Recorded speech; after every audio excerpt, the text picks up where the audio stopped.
Hopefully this is all going correctly so far. Yeah, it should be. It should be. I'm so paranoid about the audio right now. So I keep checking like every scene.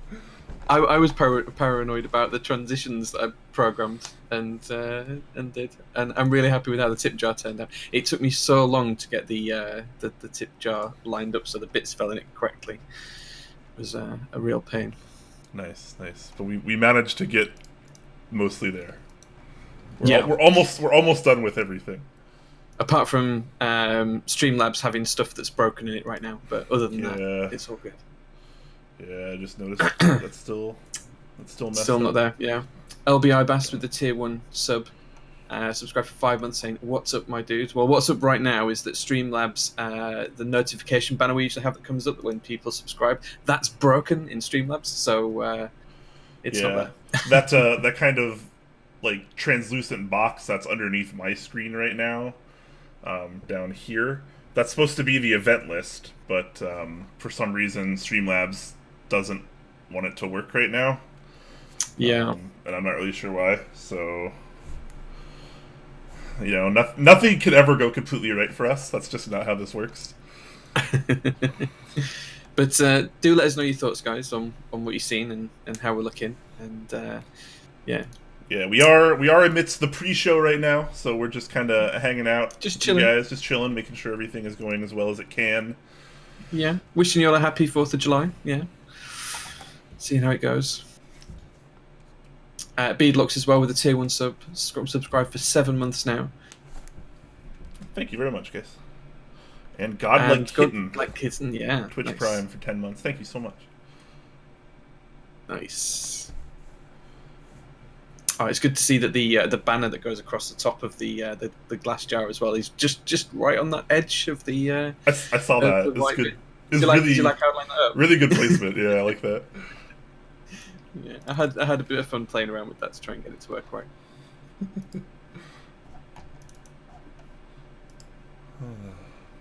Yeah, man, the bot pinged 1 minute. 1 minute bot ping, I think that was. Yeah. That might be a new record. That was a really quick bot ping, yeah. Look at this production value. Yeah, well, we've got to turn things up every now and again. We've got to start to make some progress. What are you doing watching this stream? Like, you got a family, it's the 4th of July, and it's probably starting to get dark where you are. Shouldn't you be, like, doing stuff?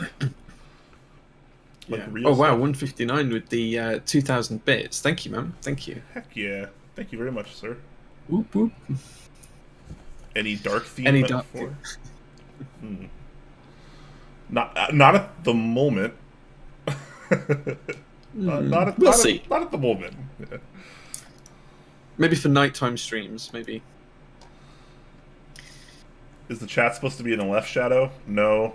Although I guess right now, maybe it should be right now since the event list isn't working. No, it's the I think it's better where it is. On the other side, underneath Brian, the event list is supposed to show there when people subscribe. Like Fizky has just subscribed at tier 1. Thank you very much for 22 months. Thank you very much, that dude. Nearly 2 years. And Geo as well with 22 months of subs as well. Those should be showing up on that other side. The banner's dropped. Oh no, it's because there was 2 at the same time. That's why I thought the banner had broken above the glass then. But it's fine. So those should all be showing up underneath Brian on the other side of the screen. Event list why? But it's a Streamlabs OBS problem. It's just broken there. So yeah, naturally it wouldn't work Frisky. The day that we go live with everything else. So yeah. Geo with a tier 3 sub. Thank you so much, sir. Yeah, man. Yeah. And Nebulant with the 200 bits as well. Heck yeah. I don't think I've seen that bit before. Uni bits. Nice. Yeah, it's cool, isn't it? Nice. Oh boy. I'm surprised we have this many people in here already, honestly. I thought it was going to be pretty barren because of the 4th of July.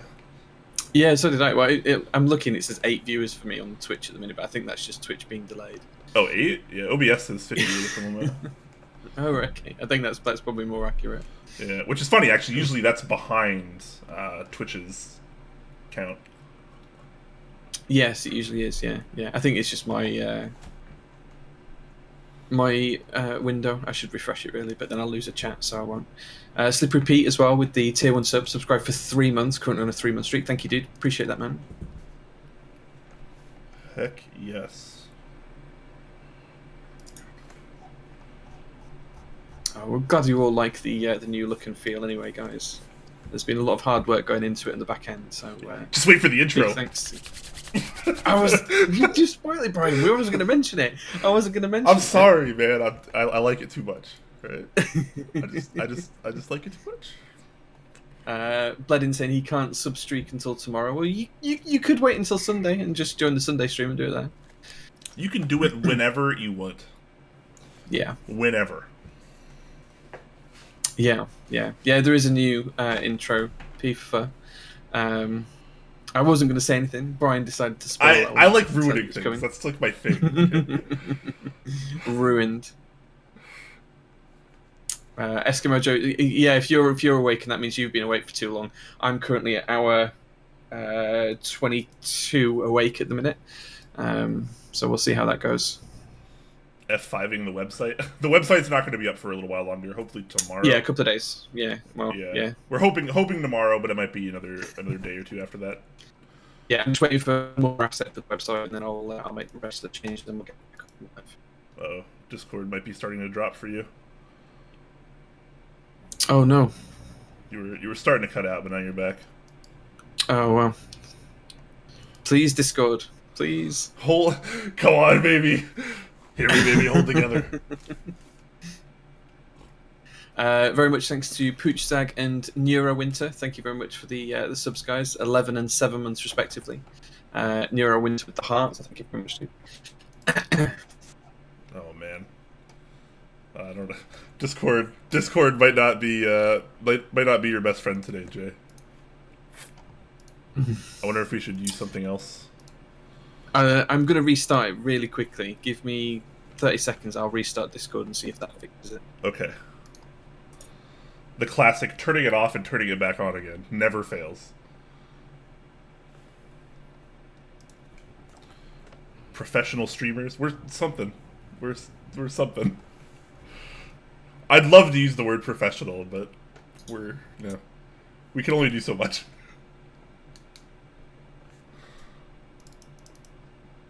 Common US and UK connection issues. Actually, it's been pretty great throughout most of the time that Jay's been on Top Clack. It was only recently Discord started having issues with it, the last episode or two.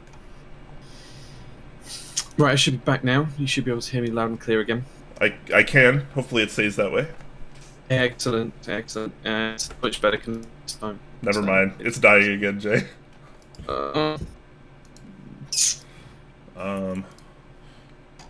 Want to try a private call? Yeah, we could do that. Do you want to give me a private call and then I'll join that? Let's try that.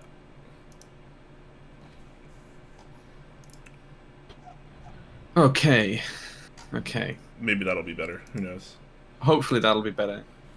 Although people might prefer RoboJ. I don't know. RoboJ is pretty cool. It's better than RoboCop.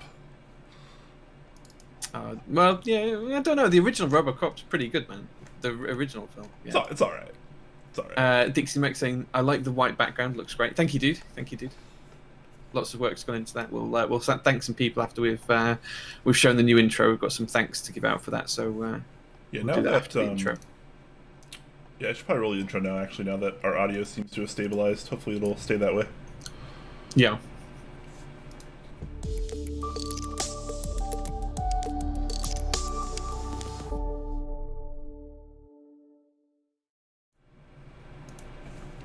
Ladies and gentlemen, welcome to this week's episode of Top Clack. I am your host, Quakeums, and I am joined by my lovely British co-host, Jay, as usual. And today is a very special day for a couple reasons. One, it's the 4th of July, aka Independence Day, I guess, as some might call it in America. Absolutely. To some of you outside of America, this day could mean absolutely nothing to you. Who knows? Who cares? I'll be honest, I don't really care about the day. What I do care about is the Top Clack refresh, redesign, whatever you want to call it. It is in full force now. As you can see, everything looks a little bit different, maybe, compared to what you've been used to seeing in the past. And we have been going through all of our stuff and updating everything as needed. A few things are still left undone, but we're getting to things. As you might know, the website is currently down right now. That is intentional. That will be up again very, very soon. Don't worry, guys. I've had a few people ask me about that already. It's good to know that people use the website, right? I know. It's good to know that people use the website. It's funny because I always think nobody uses the website. I'm like, why? Like, there's not really that much of a reason to use the website for most people. But as soon as something goes wrong, I get PMs like instantly about it. I'm like, I don't know, pretty crazy. But hope you guys are doing super well today. We got a good show for you in store as usual. We have a fairly healthy news stock, a lot of key set group buys going on right now. We will round out with a Q&A at the end of the show, like always. Jay, how are you doing today? I'm doing really well. I'm excited for the refresh. I'm a little bit tired. It's been 22 hours up today. It's been a long day. Trip to London, back, and out for a few beers with a couple of keyboard nerds in London. So Max from Cable Car Designs and Yankar from the PCB Guru, and as well as a couple of other friends as well, Toby and a few others. So it's been a good day. Just a couple of things I've noticed in chat. Mech Merlin saying free from J Day. Yeah, you colonialists. Yeah, you can go and do your own thing now. You're a free colony now. You can do whatever you want. You're not under my rule anymore. Nebulan said, "So weird to have a British host today." Yeah, it is. It's kind of like that thing. Well, yeah, I mean, and we've gone live with a new refresh that kind of mixes the UK and the US layouts. This is just showing that Top Clack is progressive. We judge people. And inclusive. We judge people based on their character and nothing else. I don't care if he's British. I still love him.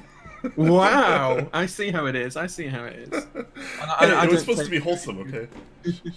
Yeah, all right. I won't say what I was going to say then. But yeah, as you can see, guys, we have got the new refresh here. We're very, very proud of it. Brian and I have been spending a couple of past weeks working with a couple of people to bring this all together. And as you can see, we've got the new logo that Beep won the competition for back in, was it April? I think we ran that April when we gave away a set of Modern Dolch, Brian, I think. Something like that. Yeah, April. Yeah, it was a few weeks ago now. We've used exactly the same logo as he designed and won the competition with. So you've got the melding together of the ANSI and the ISO keys, as well as the new Top Clack logo. We've tweaked the colours around a little bit, had a bit of a play with the colours. But then I think both Brian and I want to say a big thank you to Tyler Durdens for, or Andy as he's known, for helping us out with the redesign, coming up with all of our branding pages, putting the colour schemes in there, reworking stuff every 5 minutes because we've been needy little children with it, I'll be quite honest, asking for things every 5 seconds. And then just completely being so kind to us and being patient with us as I spent a few hours trying to get the tip jar working with the correct logo on and things like that. So big thank you to both Beep and Tyler Durdens for all the support and the help and work that you guys have done to help us get into this position. Yeah, we definitely appreciate it. Also, shout out to 159 for the tier 1 sub to Mech Merlin. Good sub. Oh, nice. Thank you very much. Nice. Yeah, so let's roll into a little bit of a mail call, as we usually do. And this is a pretty beefy mail call. Normally we don't have this much stuff together. Yeah, so yours is looking pretty tidy, yeah. to be honest. And I actually have like 3 or 4 things arriving tomorrow. So it's been Excellent. It's been a pretty hefty mail week for me. So I'll start off first. For something that just came in, I think it came in today actually. I got a bunch of foam from MK Ultra. They've been doing some very interesting things. They've been doing some, bottom case foam like you might expect. We see that before. This is nothing new, but it's still pretty nice. And the more interesting thing, at least in my opinion, are these pieces cut for between your plate and PCB. Which I thought was pretty interesting. Yep. So I got a few different colors of those, as well as I think I got a few different thicknesses. Bases. I have different thickness bases. I try to just go through and get a variety of things, just so I can test out multiple things. A few different layouts as well. All 60%, because that's where my heart lies. But nice. I'm pretty excited to check those out. I think whatever I build next will include some of that stuff, and I'll do some swapping and some testing to see what is better or worse. But shout out to MK Ultra because they provided all this for free, so that was very kind of them. Yeah, they also have toasters. Sent me a toaster. A coaster. I'm hoping I've Yeah. got a coaster. That's awesome. Yeah, so I got now I have Oh, man, that looks great. now I have 2 keyboard related coasters. This is so you guys have no idea how happy this makes me. Way more than it should. But coasters, a bunch of stickers as well. So it was very cool. That's great. That's awesome. That's awesome.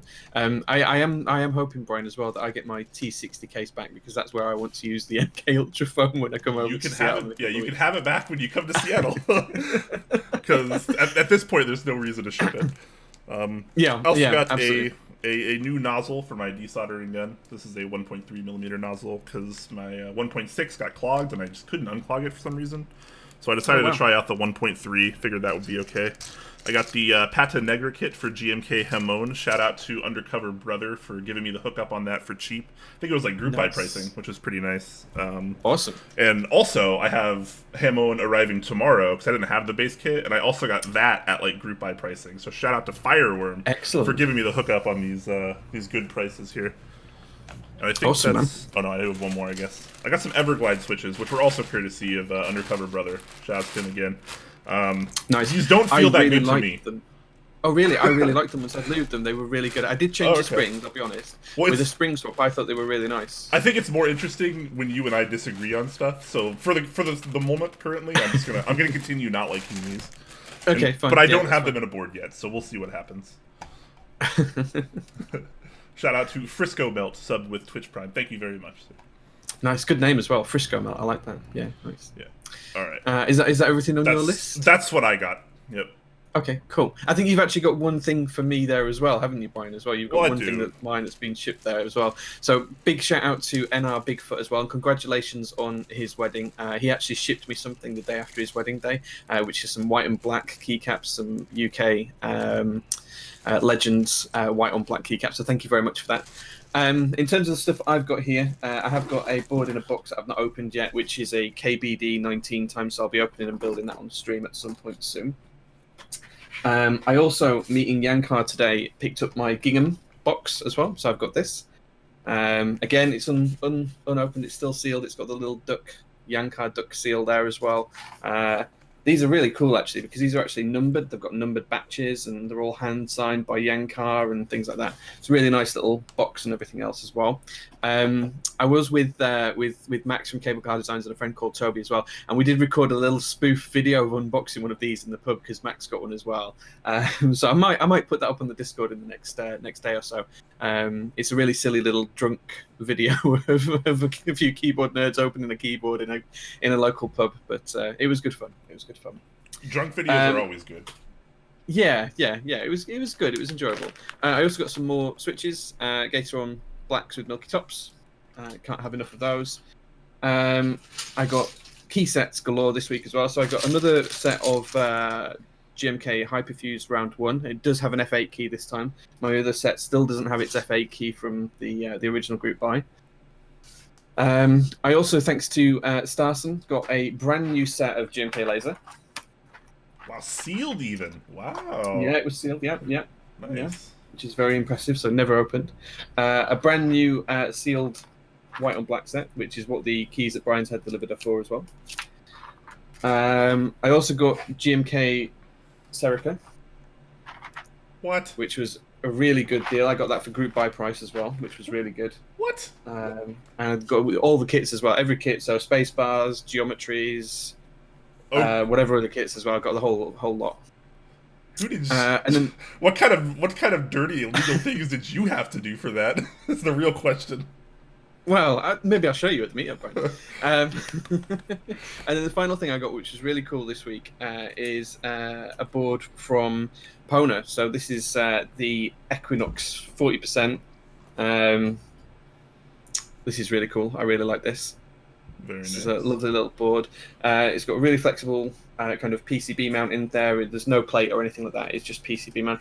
If you can see here, there is a scratch actually. Customs did decide to open it with a box cutter and did scratch the PCB, but it's not damaged. It does work. And then I got stabs and fixings and bits and everything else to go with it as well. Bad customs. Yeah, bad customs.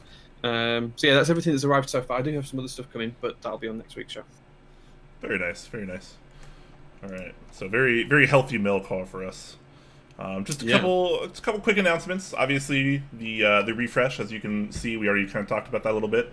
Voila! Hopefully, you guys like and enjoy it. We'll be applying it pretty much everywhere in the next day or two, and the website will be back as mentioned. The 24-hour stream coming even sooner than it was before now, because now that we have all this rebranding up, we can actually finish the structure and get the proper overlays for the 24-hour stream. So that is the next big thing to do on Jay and I's to-do list. So look out for that very, very soon. Absolutely, yeah. Okay. The only other thing to call out as well, guys, is it is that weekly refresh for the banner on the Discord server. So if you guys do have any pictures you want us to put into the consideration pile, do post them into Purple Chat. It is a Purple Chat privilege. So you guys that are subscribers, if you want to post up a picture, we'll pick one after the show and we'll change the banner and put up an announcement as well. So yep, just one picture though. Just post one picture. Because guys, like, usually multiple people post them, and it's way easier if you just post like 1 or 2 as opposed to posting like 10 or 15. I stockpile them. Like, I actually just take them and I stockpile them. That way we can. Is that so that if there's if there's a week where there's no good ones, we can go back to previous weeks and get a good one from there?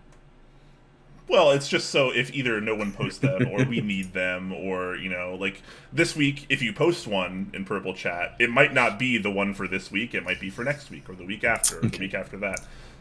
So that way we can kind of get a good rotation. I'll try not to pick the same person. You know, I'll try to keep it fair. But, you know, that nice pictures definitely tend to take priority. Nice pictures, yeah. Cool. So, yeah, as usual. Anyways, let's get over to our news doc, which should be pretty darn good today. Alright, hopefully everything works on this screen now, too. Event list, why? Why do you do this to me? Yeah, it is frustrating that the event list isn't working. It's really... so just for reference, guys, the purple box is supposed to have the event list next to the vendor logo in, but it's just not working because Streamlabs is rubbish at times. Yeah, we should look into Stream Elements. I think a lot of people are using that now. Anyways, that's for us to discuss later. Let's talk about some news, because there is news going on this week as usual, and we have a fair amount of it to talk about. A lot of really interesting things this week. So let's start out with the interest check for the Theo 60%. You guys want me to zoom in? I'm sorry, I'll make this a little bit bigger. That's not too bad. Okay, that looks better. That's better. Yeah, good. Okay, so tell us a little bit about this board then, Brian. What are we looking at here? So this is a very interesting 60% with a pretty wide variety of options, and some that I think are a little strange, but we'll touch on that in a second. So it is a sandwich kind of style of mount that does use O-rings, kind of. It's kind of strange. Starts at $280. It's got some interesting renders up here.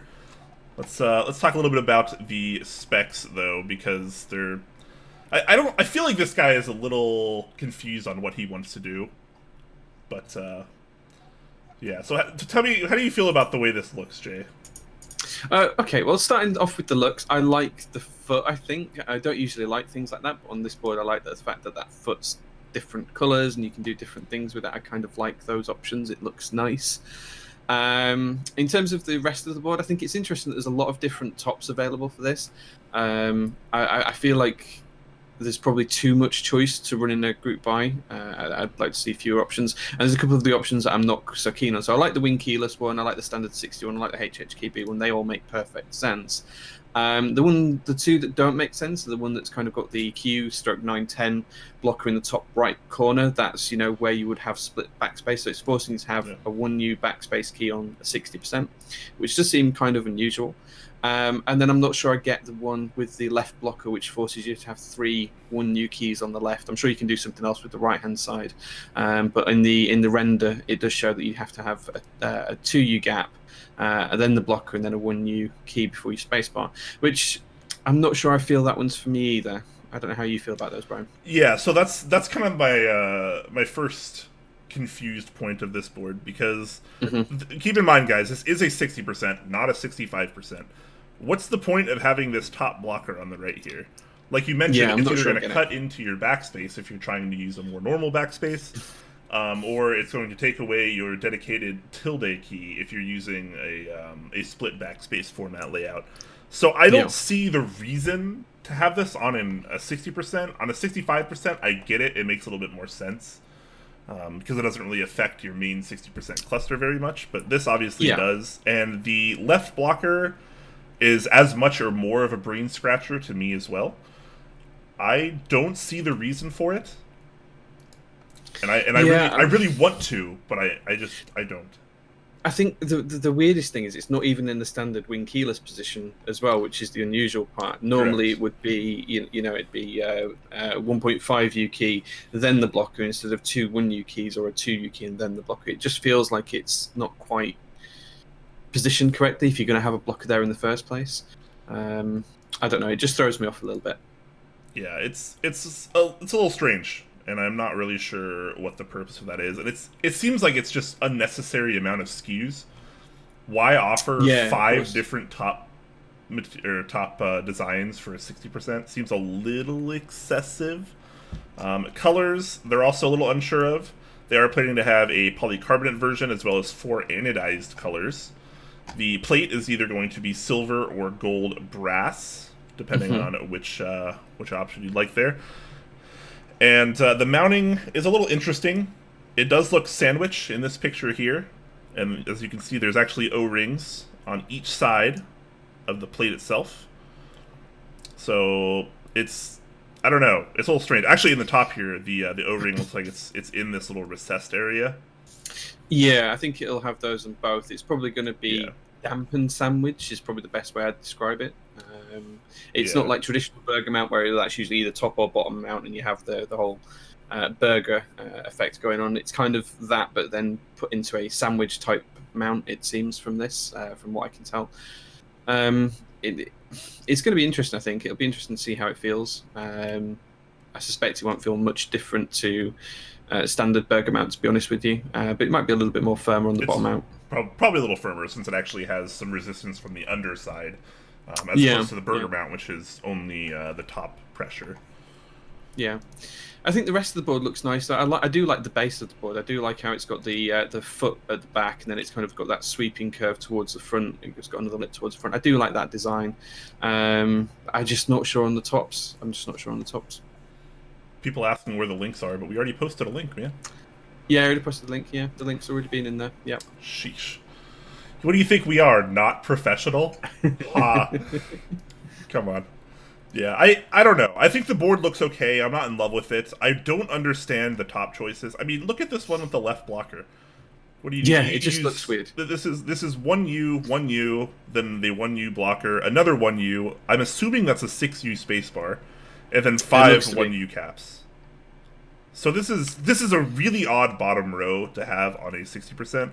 Obviously, it's just an option. I'm going to guess that almost no one's probably going to buy this particular option.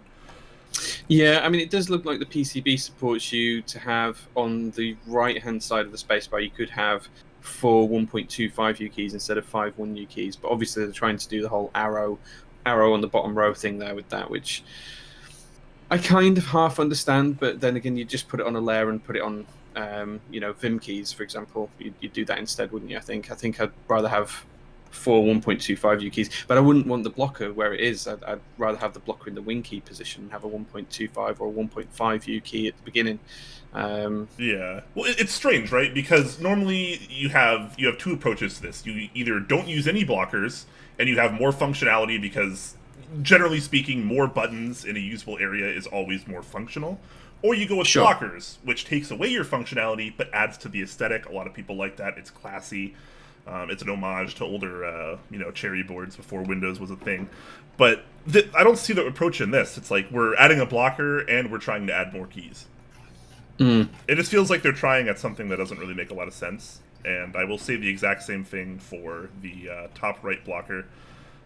There's little reason to do that. I think they should just take both of these out. I'd agree. I think if you run it with a straight 60 wing keyless blocker and the HHKB version, I think you're onto a winner with that kind of those layouts. Those are what are popular. That's what people are going to like. I'm all for trying new things, but those other two just don't fit the bill. I must say that I do really like the look of this in the wing keyless version. The side profile looks kind of nice. I do like the whole leg on the base and things like that. So I think the wing keyless would be the one I was going to go for if I was going to pick one of these up. Yeah, definitely. So this is supposed to start at $280. Final price depends on your options. So we'll have to wait and see. But I mean that price seems pretty fair for what you're getting. Yeah, I think that seems all right. Yeah. Yeah. So we'll keep an eye on this. Once it hits group buy, we'll check it out again, assuming it does. Absolutely. All right, let's move over to the interest check for the Bocc. Is that how it's supposed to be pronounced? Bocc. Yes, I'm assuming that's Bocc. How I pronounce it. Yeah, Bocc. Okay. Why don't you tell us a little bit about this one, Jay? Yeah, okay, so this is, again, paying homage to the KMac Mini. So this is a layout that we've seen before on a lot of boards, whereby it has two columns of macro keys on the left-hand side of the keyboard, and then you have a straight 60% or 65%, depending on the other boards we've seen in the past, to the right-hand side as well, so your main keyboard area. We've seen a few clones of this in the past. So there was the KMac Mini, I think there was the Revo K Mini as well, which cloned that layout. But I think that was only 60%, not 65, where this is a 65. And then there was also a few other boards. If I remember rightly, there was a couple of red scarf boards that did this layout as well. So it's kind of paying homage to that kind of train of having two columns of macro keys on the left-hand side of the board, which I personally really like. That's why they're in the JO1, which is just behind me here. I love that kind of thing. So I think that's quite interesting. In terms of the board itself, it has a 7-degree angle and has a PVD brass weight or a stainless steel plate. You can also have a sidebar weight, which comes in PVD, stainless steel, or brass, which is kind of interesting. I kind of like that as well. And we'll have a look at that in a bit more detail in a second. Non-hot swappable backlit RGB PCB, which is QMK compatible with ISO support. I noted quite nicely. USB-C double lock mechanism, which I'm not quite sure I understand what that particularly is. So I'm hoping we can have a look at that in a second, Brian, as well. And then it comes in a few different color options: white, blue, red, black, or polycarbonate. Yeah. So just jumping back, Brian. Do they have a picture of this double lock mechanism? Because I'm not seeing it. I'm not sure what it is. I know they've got the side weight, so if you want to just jump up to the top, there's pictures of there's two weights effectively on the board. There's one that runs across the seam along the length of the board at the back, so effectively it would run along this section here, and then there's one that runs across the middle of the board as well. They both look really nice. I think they look great. I think the board itself looks nice in the renders. I'd like to see a prototype of this, but I'm not sure I understand what the locking mechanism is. Yeah. I don't know, man. I feel like you can't say that without showing what you mean. I'm hoping it doesn't have anything to do with the mounting, or if it does, like, I need that explanation. Yeah. Just for the sake of it. But without having that, we don't really know, which is sad. He's actually cleaned up the interest check thread a lot since I first looked at it. When I first looked at it, it was a mess. The aluminum version was actually a 5-degree angle, and the polycarb was 7-degree, which I thought was really interesting. He actually had different PCBs for each version as well, which I thought was kind of strange. But it looks like he's gone a little bit more consistent here. So my notes in the doc are just a little outdated, it seems. Yeah, sure. I'm just reading through the comments on this. I think the double lock mechanism refers to a double mounting mechanism, so I'd assume that this is either top mount or gasket in some way, shape, or form. But there's no detail on how that works. I would like to see some explanation of how it works in a little bit more detail. Yeah. But otherwise, it is a pretty nice-looking board. PVD brass weights. You're going to have a stainless steel plate or a... I guess, does it say the plate type for the polycarbonate version? I guess it's still... Okay, no, so I'm sorry. So stainless steel plate for the aluminum version. If you get the polycarb version, your choices are going to be polycarbonate, carbon fiber, or brass. Which I think is kind of interesting. Like, why not let someone choose those same options for the aluminum one? And the steel plate is not even offered for the polycarbonate version. You'd think that all four options would be available across both types of board, both the aluminium and the polycarb. It is unusual to me that they're not. I don't know why they've made that decision. I do think carbon fiber and polycarbonate are more interesting to me now than brass plates are. I know we seem to be moving away from metal plates as a community from both sound and feel perspective. Big fan of that. Yeah, yeah. What is interesting is he does call out that this is Mitsubishi polycarbonate as well. So it's actually, I don't know if that's Mitsubishi branded plastic or if it comes from a Mitsubishi factory or what they mean by that. But that's quite interesting too. Yeah, I'm not sure we'll get any clarity on that, but yeah, I mean, Mitsubishi does a lot of things. They make cars, they make TVs. I don't know if they still make TVs. I think they used to make appliances like refrigerators and such. Okay, they didn't do that here in the UK, I don't think, but they did used to do other types of home appliances as well. So I think they used to do like VCRs and things like that. So yeah, interesting. Yeah. Shout out to Supre Dupre with a Twitch Prime sub for 18 months. Thank you so much. Says loving the new layout. We are too. And Talisman Solutions gives a tier 1 sub to Sophia Wolfs. So thank you very much for that, guys. Appreciate it. Nice works. Beadlux is just saying, look at the amount of screws on the PC version. That may be the double lock mechanism. I think when he says double lock mechanism, I think they're actually referring to 2 different mounting options. That seems to be the general gist of the way they've worded it. I'm assuming one is top mount. But looking at that's what I was looking at the polycarbonate one, and I kind of get the impression that there is top mount in the polycarbonate version, just from looking at how the screws are offset against each other, and which ones are going to go into the top case and not into the bottom. But I'm not sure what the other option is. I would guess it's some sort of gasket mount or potentially O-ring mount, but there's no detail on it. So yeah, it certainly wouldn't be the first time we've seen multiple mounting solutions in a single board, but. Yeah, KBDfans Happy, right? I think that was the first one to do it. Yeah, and we also have things like the G60, which was in Group Buy not too long ago, which offered both a top and a tray mount version. Yes, together and the in the same E6.5 as well. Yeah, the E6.5 did top mount and gasket.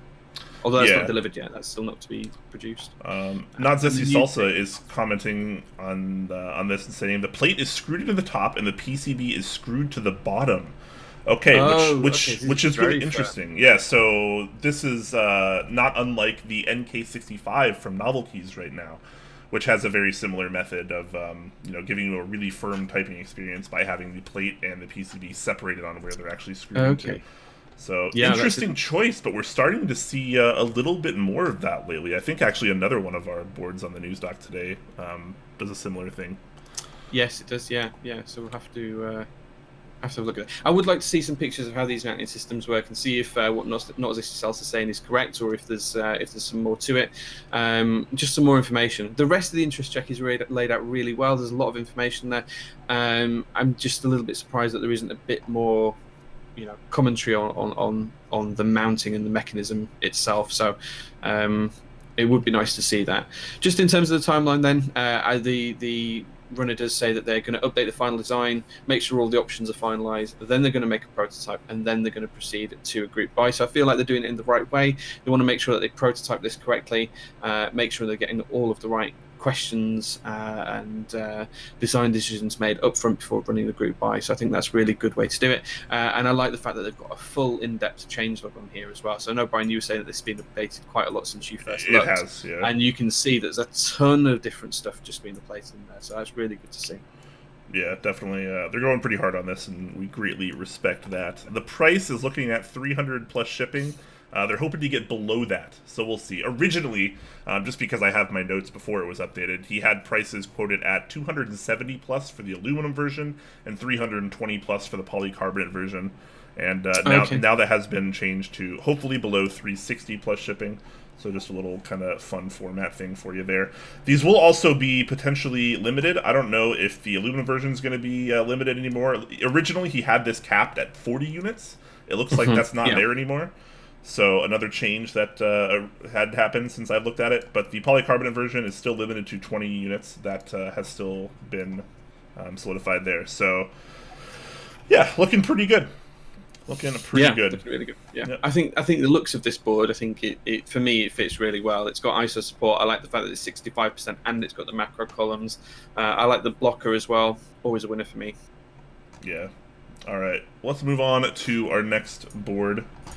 This one it doesn't say it right here, but this is actually part of the group buy list. So Presumably this is actually a group buy happening right now, judging by the way this thread is laid out, and this is for the Equalz 0.9EE TKL. What a name. Yeah, it's an interesting name. I'll give it that. Yes, it certainly is. So this is a thread by C3, who we've seen do a few other things in the past as well. And this is a TKL that has a few things going on. It is going to be top mount with O-rings. It's going to use an iron plate, which I thought was kind of interesting. That was one thing that caught my attention. Materials that we don't see very often, always the first thing that catches my attention. And I'm pretty excited to see how that goes.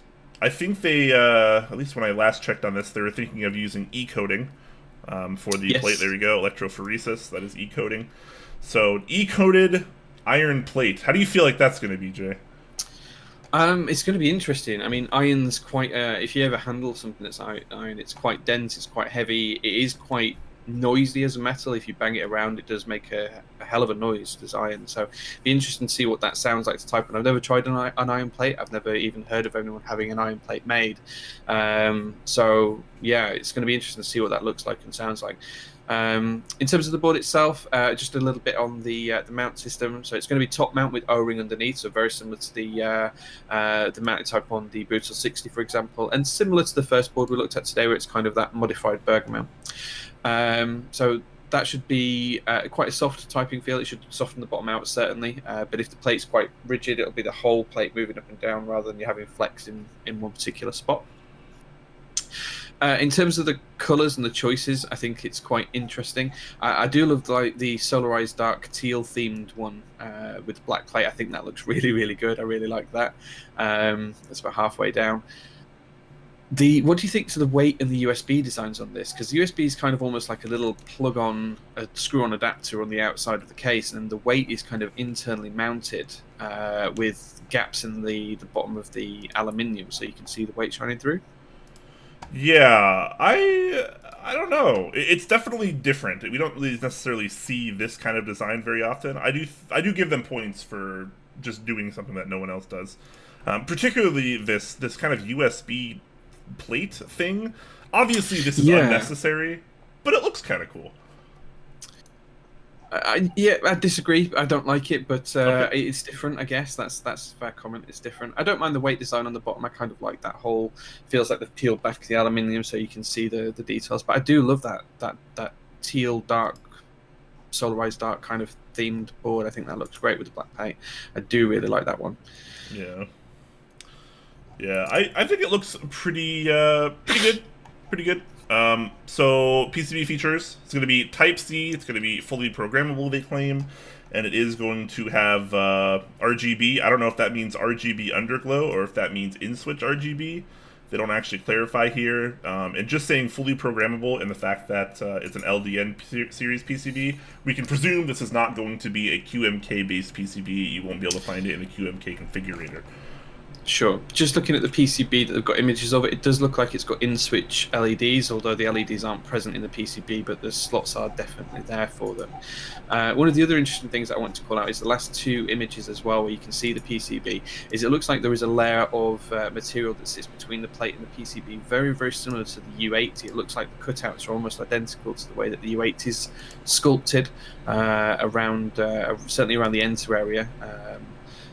And that does sit between the plate and the PCB. So it's interesting that they've gone for that methodology as well. That's apparently the hotness right now. Obviously, like you said, the U80 has been doing it. MK Ultra has a service where you can get custom cut foam for just that exact spot. So very interesting. Very interesting. What do you think in terms of the price, Brian? Because this is set at $450 plus shipping plus 5% PayPal fees, with the shipping fee to be charged before the shipping actually takes place. To me, when I look at this keyboard, it does not look like a $450+ keyboard. I think it looks fine. I'm not in love with it. I will not pay this price for it. Plus shipping plus the PayPal fee. You're already looking well over $500.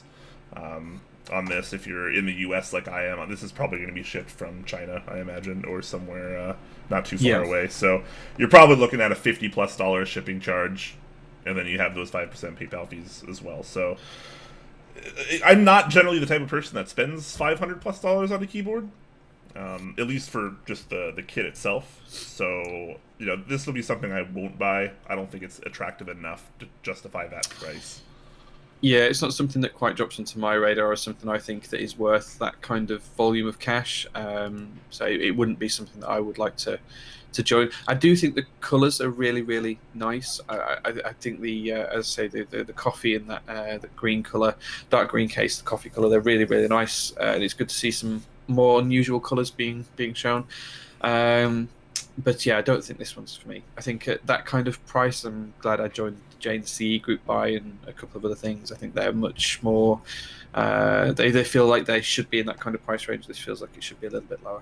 Yeah, once you hit that kind of range, you're starting to compete with all the big boys in the community. Your TGRs, your Key Colts, your LZs. When you start to cross that $450, $500 threshold, so I feel like you got to really bring something different if you're trying to compete in that same space. I think this foam or mute plate, whatever you want to call it, between the PCB and the plate definitely can help. I think it's silicone that they're using, so it'll be some form of silicone or nitrile rubber that'll actually be. But yeah, I think you're right. It'll make things a little bit quieter. It's going to dampen sound. We've seen it before when we've seen these kind of builds. It depends on what you're going to be using the board for, but some people may or may not like that, I think. Yeah, that combined with the iron plate might give it a little bit of individuality. We haven't really seen iron plates used before, so I'm interested in trying something like that. Yeah, as I said before, iron is kind of quite a noisy metal as well. It's kind of something that reverberates and adds a lot of noise and timbre to the note when you tap the metal and things like that. So perhaps it does need that that kind of silicone layer in between the plate and the PCB to just help reduce that noise and bring back the typing feel a little bit. Yeah, so could be interesting. It might perform a little bit more like steel. Like you said, it's a very dense. It tends to reflect sound as opposed to absorb sound, like you kind of get with aluminum, which is a softer metal. So, we'll have to wait and see. Probably won't be buying one, obviously, because that's a little bit more than I'd like to spend on it. But the group buy is open right now, guys. So the link in that post if you do want to actually join it. Yeah, it's only open for 3 days as well, isn't it? Yeah, it's pretty quick. I think it closes on the 10th. No, I think it's only open for 3 days. Yeah, 3 days after you post the form link. So it's I actually don't know how long this has been open because I added this a couple days ago. So. I'm checking the link now. It's still open is the form. You can still fill the form in, so it's still open, but I suspect it's not going to be open for long. Oh, yeah, it might actually close today because he posted this the 1st of July, my time, and now it's the 4th of July. So this actually might close today if he's staying true to that 3-post limit. He edited the form on the 2nd of July, so that was when you uploaded the form. So it looks like 5th of July is when it'll finish. Yeah. Anyways, that is that. But speaking of iron, we have the interest check for the Iron 165 by Smith and Rune, which is a fun name, by the way. I like that kind of stuff. Smith and Rune, yeah. I think this is actually, if I remember rightly, this is, I want to say Baron and Bocc that are running this, I think. Yep. I do believe that is correct. So, Smith and Rune, I think, is kind of their new studio, I guess is the term I'm going to use here. Yeah. But let's take a look at this keyboard and some of the specs. So, but also just pointing it out there, the renders in this thread are really, really good. And I remember when I said that last week, it was because they were done by Abek13. Same person here. So this guy, I like this guy. Great renders going on here. But let's take a look at some of the specs here. So we do have a 7-degree angle. We have a sub 17mm front, which is actually quite low. Not ridiculously low, but it is lower than the more traditional 19mm standard we see on a lot of boards these days. It does have a seamless design, and what that means is there's no seam around the sides. So basically the top will kind of be a shell and go over the bottom. Yeah. It will have a QMK PCB, which features USB-C and a daughter board. They're aiming to get VIA support as well, which would always be a plus in my book. There is going to be foam between the PCB and plate or some other kind of material, so this trend obviously moving pretty quick, becoming pretty rampant. There's going to be 2 editions. The one you see here on your screen, I believe, is the Founders Edition, which is going to have a full mirror-polished copper base and a mirror-polished stainless steel top. So yeah, I think that's going to be interesting. That's going to be the Founders Edition, guys. It's not pictured here, but there is going to be a more standard edition, which uses aluminum with a brass weight, which is something we see a lot more commonly. But I'm really interested in the copper steel combination for the Founders Edition. That seems really, really interesting to me, and something that I definitely want to check out. The Founders Edition will also be serialized. Big thumbs up there. I love having that. I love when something's limited and you can show that it's limited. That always kind of gets me going there. They are considering doing a polycarbonate version, and as well as other layouts in the future. So if you like this, but maybe aren't a big fan of 65%, or maybe you are looking for a polycarbonate version, that still could be coming. Going through some of the pictures, though, it does look very freaking nice. We have this little blocker up in the top right with their kind of rune-styled logo there as well. How do you feel about this, Jay? So I really like this. First of all, I like 65%. I like that it supports ISO. I like the fact that it's got a blocker. All big winners in my book. Additionally, I also like the seamless design around the edges. So I built the cipher at the weekend. So if you guys want to see how it usually fits together, you can go and have a look at that. That's a seamless design as well. But as Brian said, effectively, you've got the base which goes inside, and then the top case fits around it on all the 4 sides. Except on this, apart from on the back side, where on the back you kind of see the band of copper from the base as well, which looks really, really nice. I think that looks absolutely stunning. I like the fact that it's got nice chunky bezels all the way around. That's something else that I think is a great design cue. The logo in the top right as well looks great. I like the fact that it's an infilled piece rather than it's just machined into the board as well. That's really nice to look at.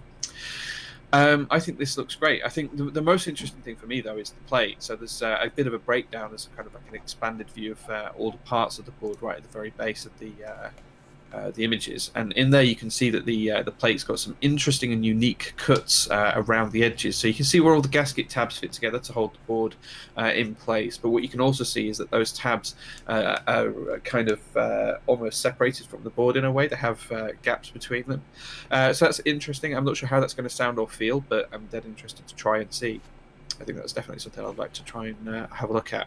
So I was speaking to Bocc earlier on, and what they are going to do is they're going to order another prototype before looking at sound testing as well. So I'm interested to see how this board comes out, but I think this might be a winner. I think it might be something that I intend to pick up, to be honest. Yeah, this is actually one of the nicer 65% I've ever seen in the community. I think the design is really nice. I think they have a good foundation of what they want to do. They have a clear vision. They have a lot of information. And as long as the prototypes come out well and they polish everything up that needs to be polished up, I think this could be a real winner. I like the gasket mount kind of system here. It's simple but presumably effective. Like you mentioned, these cutouts along the edges of the plate here, really, where the gaskets sit. Yeah, that's the most intriguing thing to me about this. I feel like that's probably going to be a winner in terms of plate. I think the sound is going to be really nice, and I think. I don't know if brass is going to be the only, or not brass. I'm sorry. The plate material. Why am I blanking on this now? Yeah. So, I think one of the other things I'd like to see is so I think it's just copper plate. Mirror polish is the only option. Oh, copper. Okay. But the other thing I'd like to see is whilst it's got those cuts for consistency. I don't like to call them flex because it's not always for flex, but let's call them consistency cuts for now. I'd like to see some of that applied to the rest of the plate as well, because one of the things that I've learned, especially from building the cipher, is how different cuts on the plate and on the PCB can affect that overall feel and sound and consistency. So certainly around the spacebar, I'd like to see some additional work, and then between certain keys, especially the larger keys such as the stabilized ones and things like that as well. So I'd like to see that reworked a little bit, and also to see what the PCB looks like and whether the PCB's got any of those accoutrements as well. So, but yeah, I'm all over this. If there's an opportunity for me to get one of these, I'm going to buy one. Simple as that. Yeah, they also have this this kind of breakdown. If this is called the FEA analysis, I guess is what this is, where it's kind of like a heat array, if you will, of how flexible the plate should be I think it's per more how se. consistent. I think consistent is probably how I'd term it rather than just necessarily flexible. Yeah, yeah, for sure. I'm not an expert in reading these graphs, but you know this looks pretty obvious. Presumably, you know, you should obviously have the most consistent feel during each switch. That's kind of the goal here. If a board's really inconsistent, it's not usually as pleasant to type on. So it seems like they're really trying to push this consistent feel, and I feel like not a whole lot of boards have succeeded in that, if I'm being honest. So it'd be really nice to find one that does. Yeah, I mean, most boards have different levels of consistency between different rows and different size keys and things like that. So to have every key feel the same would be a dream for me. It would be perfect for every key to feel the same. And a lot of that's going to depend on the switch size and spacing and weight of springs and all of that as well. And Bocc has PM'd me as well. He says, forgot to mention the IC, but we'll be doing polycarbonate and carbon fiber plate options as well. Just haven't finished the analysis on those to perfect them. So I think that's really, really interesting. I'm definitely excited to see. One thing that I will say for sound, though, is having that thick bit of copper around the spacebar switch and not putting any relief cut into the plate for there will affect the sound quite significantly. I've got both copper plates with and without on the same board, and it does make a massive difference around those larger keys as well. So that's definitely something to take a look at. But I think it's a really interesting design. I think it's well thought out. Clearly, a lot of thought's gone into the design. It's got a lot of time worked into it to try and make it the best product it can be. I'm dead interested to see how the prototypes turn out. I'm dead interested to buy one and try it out myself. Yeah, I really want to get my hands on one of these too, if I'm being honest. This whole kind of plate design is really, really interesting to me, and I love that copper base, man. Copper base, steel if that's top, polished. Wow, yeah. Got me feeling some kind of way. The only thing I would say is that's stepping up to kind of Rama type finishing quality, and that's not going to be particularly cheap. Correct. Yeah, I was actually I was just going to move on to what we thought the price might be, because there is no price listed as of yet. So I mean, obviously we have two different versions here. We're going to have the Founders Edition, which is going to be the full mirror polished copper base and a mirror polished stainless steel top shell, and then the more standard, not pictured edition, which is going to be aluminum with a brass weight, which is unfinished currently. So once they get that up, we'll have some more pictures of that. But I feel like with the way this looks and the kind of feature set they're going for, this is probably not going to be a cheap board on either edition. Yeah. I would expect the more standard aluminum edition with the brass weight will probably be north of $350, maybe even north of $400 before shipping. And I would guess that this copper and steel hybrid combination going on is probably going to be well over $600. Yeah, I'd be surprised. I wouldn't be surprised if it's closer to $1,000, to be honest with you, because the amount of time that goes into polishing that amount of copper is going to be significant to have a look and aesthetic quality to it that is acceptable. So yeah, that's going to be a significantly priced board, I suspect. But I'd be happy if it was around the $600 mark. I think I'd be really comfortable paying that. I was trying to be a little too generous there.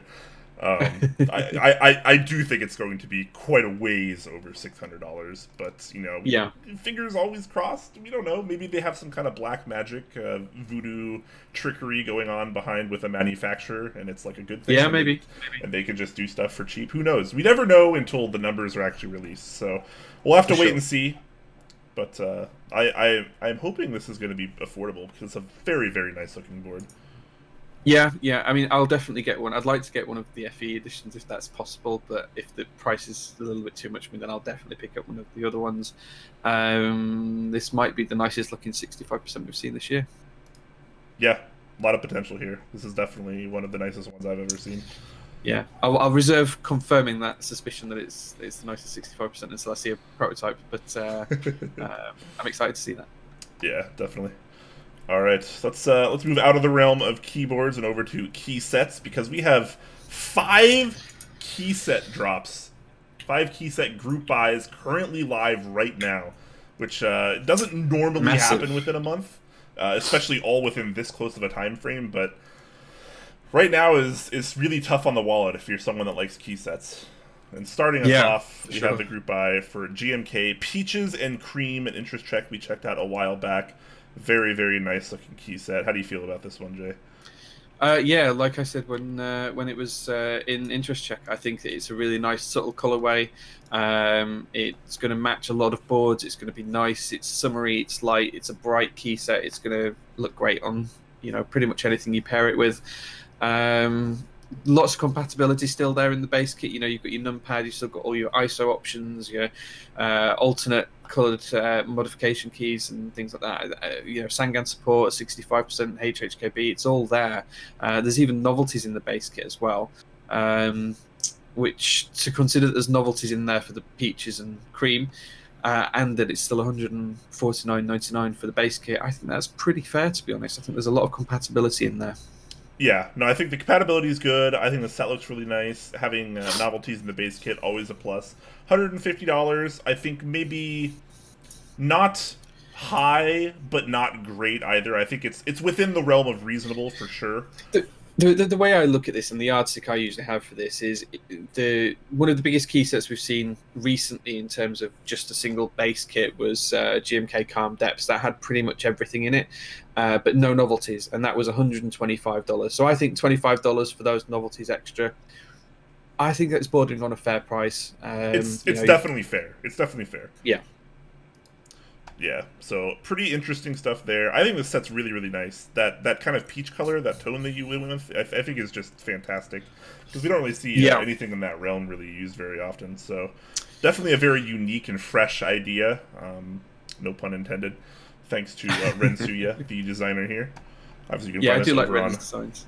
Yeah, he's doing great, man. I thought Mizu was great. Yeah. This is great. Some of his upcoming stuff I've already seen, pretty great. They do have other kits as well. There's going to be a Space War kit for $24. That's pretty cheap.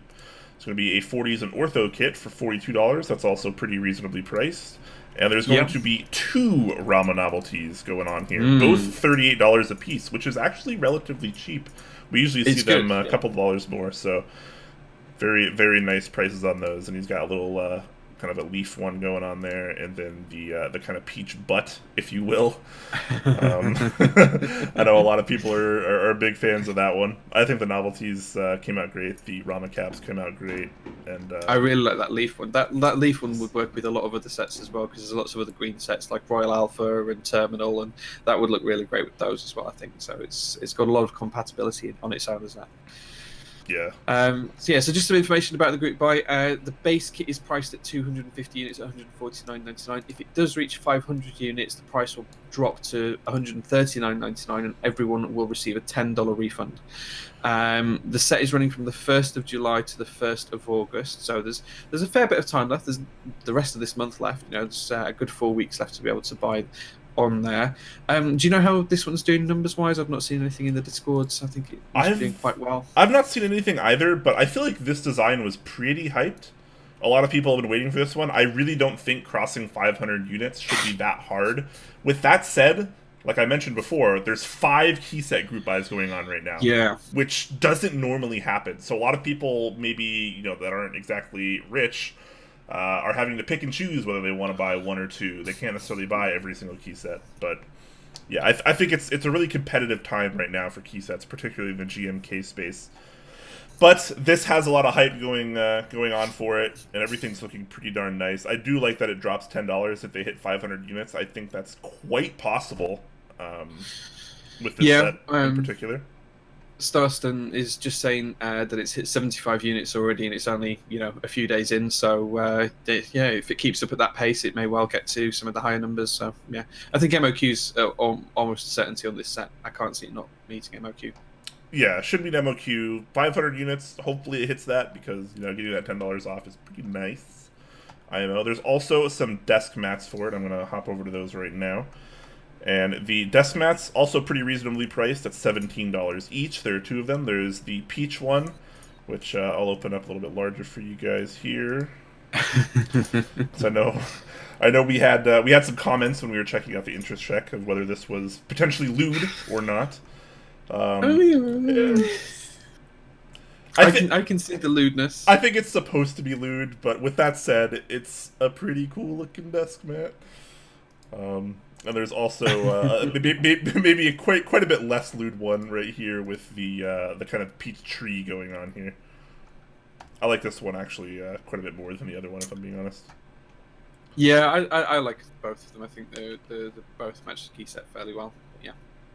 Yeah, but regardless, I think they are pretty awesome, and I'm glad to see this set hit group buy. Hopefully, I'll be able to buy it. That's the hope. We'll see. Because I would like to have this. Alright, so like Jay mentioned, this is open until August 1st, so you guys still have a while left on that. Let's move over to SA Bliss, another group buy key set going on right now from Dixiemech. $135 base kit gets you a fair amount of compatibility. I'm glad we're starting to see a move towards having all-encompassing, or like mostly all-encompassing base kits with SA sets. I got really sick of having 800,000 different kits for Signature Plastics base sets. So I'm glad to see this figure a little bit more. $135 actually seems pretty reasonable considering the past prices for Signature Plastics products. So I think the compatibility and the price looking at pretty darn good. There's a few different kits. You got your numpad, of course, some space bars, novelties, which I think are freaking great. These are some of the best novelties I've seen in a while, and an ISO kit. Even some of just the standard keys in the base kit that are, you know, like the home key, the print screen key, they're almost novelties in their own right, and I think they look fantastic. It's such a nicely designed set. Minterly's done a great job on the design, the colors, the look, the feel. I think it's great. It looks fantastic. I would have liked to have seen, you know, minimal ISO support in the base rather than a separate UK ISO kit. I think just put the 4 needed keys into the base kit for this one, I think, for me. But other than that, that's the only change I'd personally make, and that's a personal thing because that's what I use. So, and the ISO kit that, only $25, not too bad. Yeah, it's not expensive. Yeah, I'm not sure if Dixie said what the MOQ for each of the kits is, but I know that he did mention the other day that I think this is at MOQ already. I'm pretty sure I saw him say that it's MOQ on. Yeah, apparently this set is actually selling really well, more so than a lot of people thought. I think he said all kits have hit MOQ apart from the ISO kit, which we're just waiting on the EU numbers for. Yeah, don't quote me on this, but I think Dixie had said that it's actually selling better by timeline than GMK Mizu, which is kind of surprising. Because that's really surprising. GMK is kind of like the keycaps of choice right now. We've seen SA fall off a little bit towards the side.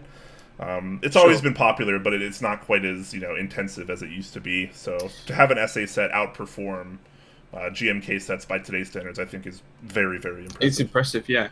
Just to play devil's advocate a little bit here, do you think that some of this set's success is the fact that it kind of has similar colors to Olivia? I know we talked about that when we saw it in Interest Check. It's kind of similar, but it's very different to Olivia. It's kind of almost like a sister set in some ways.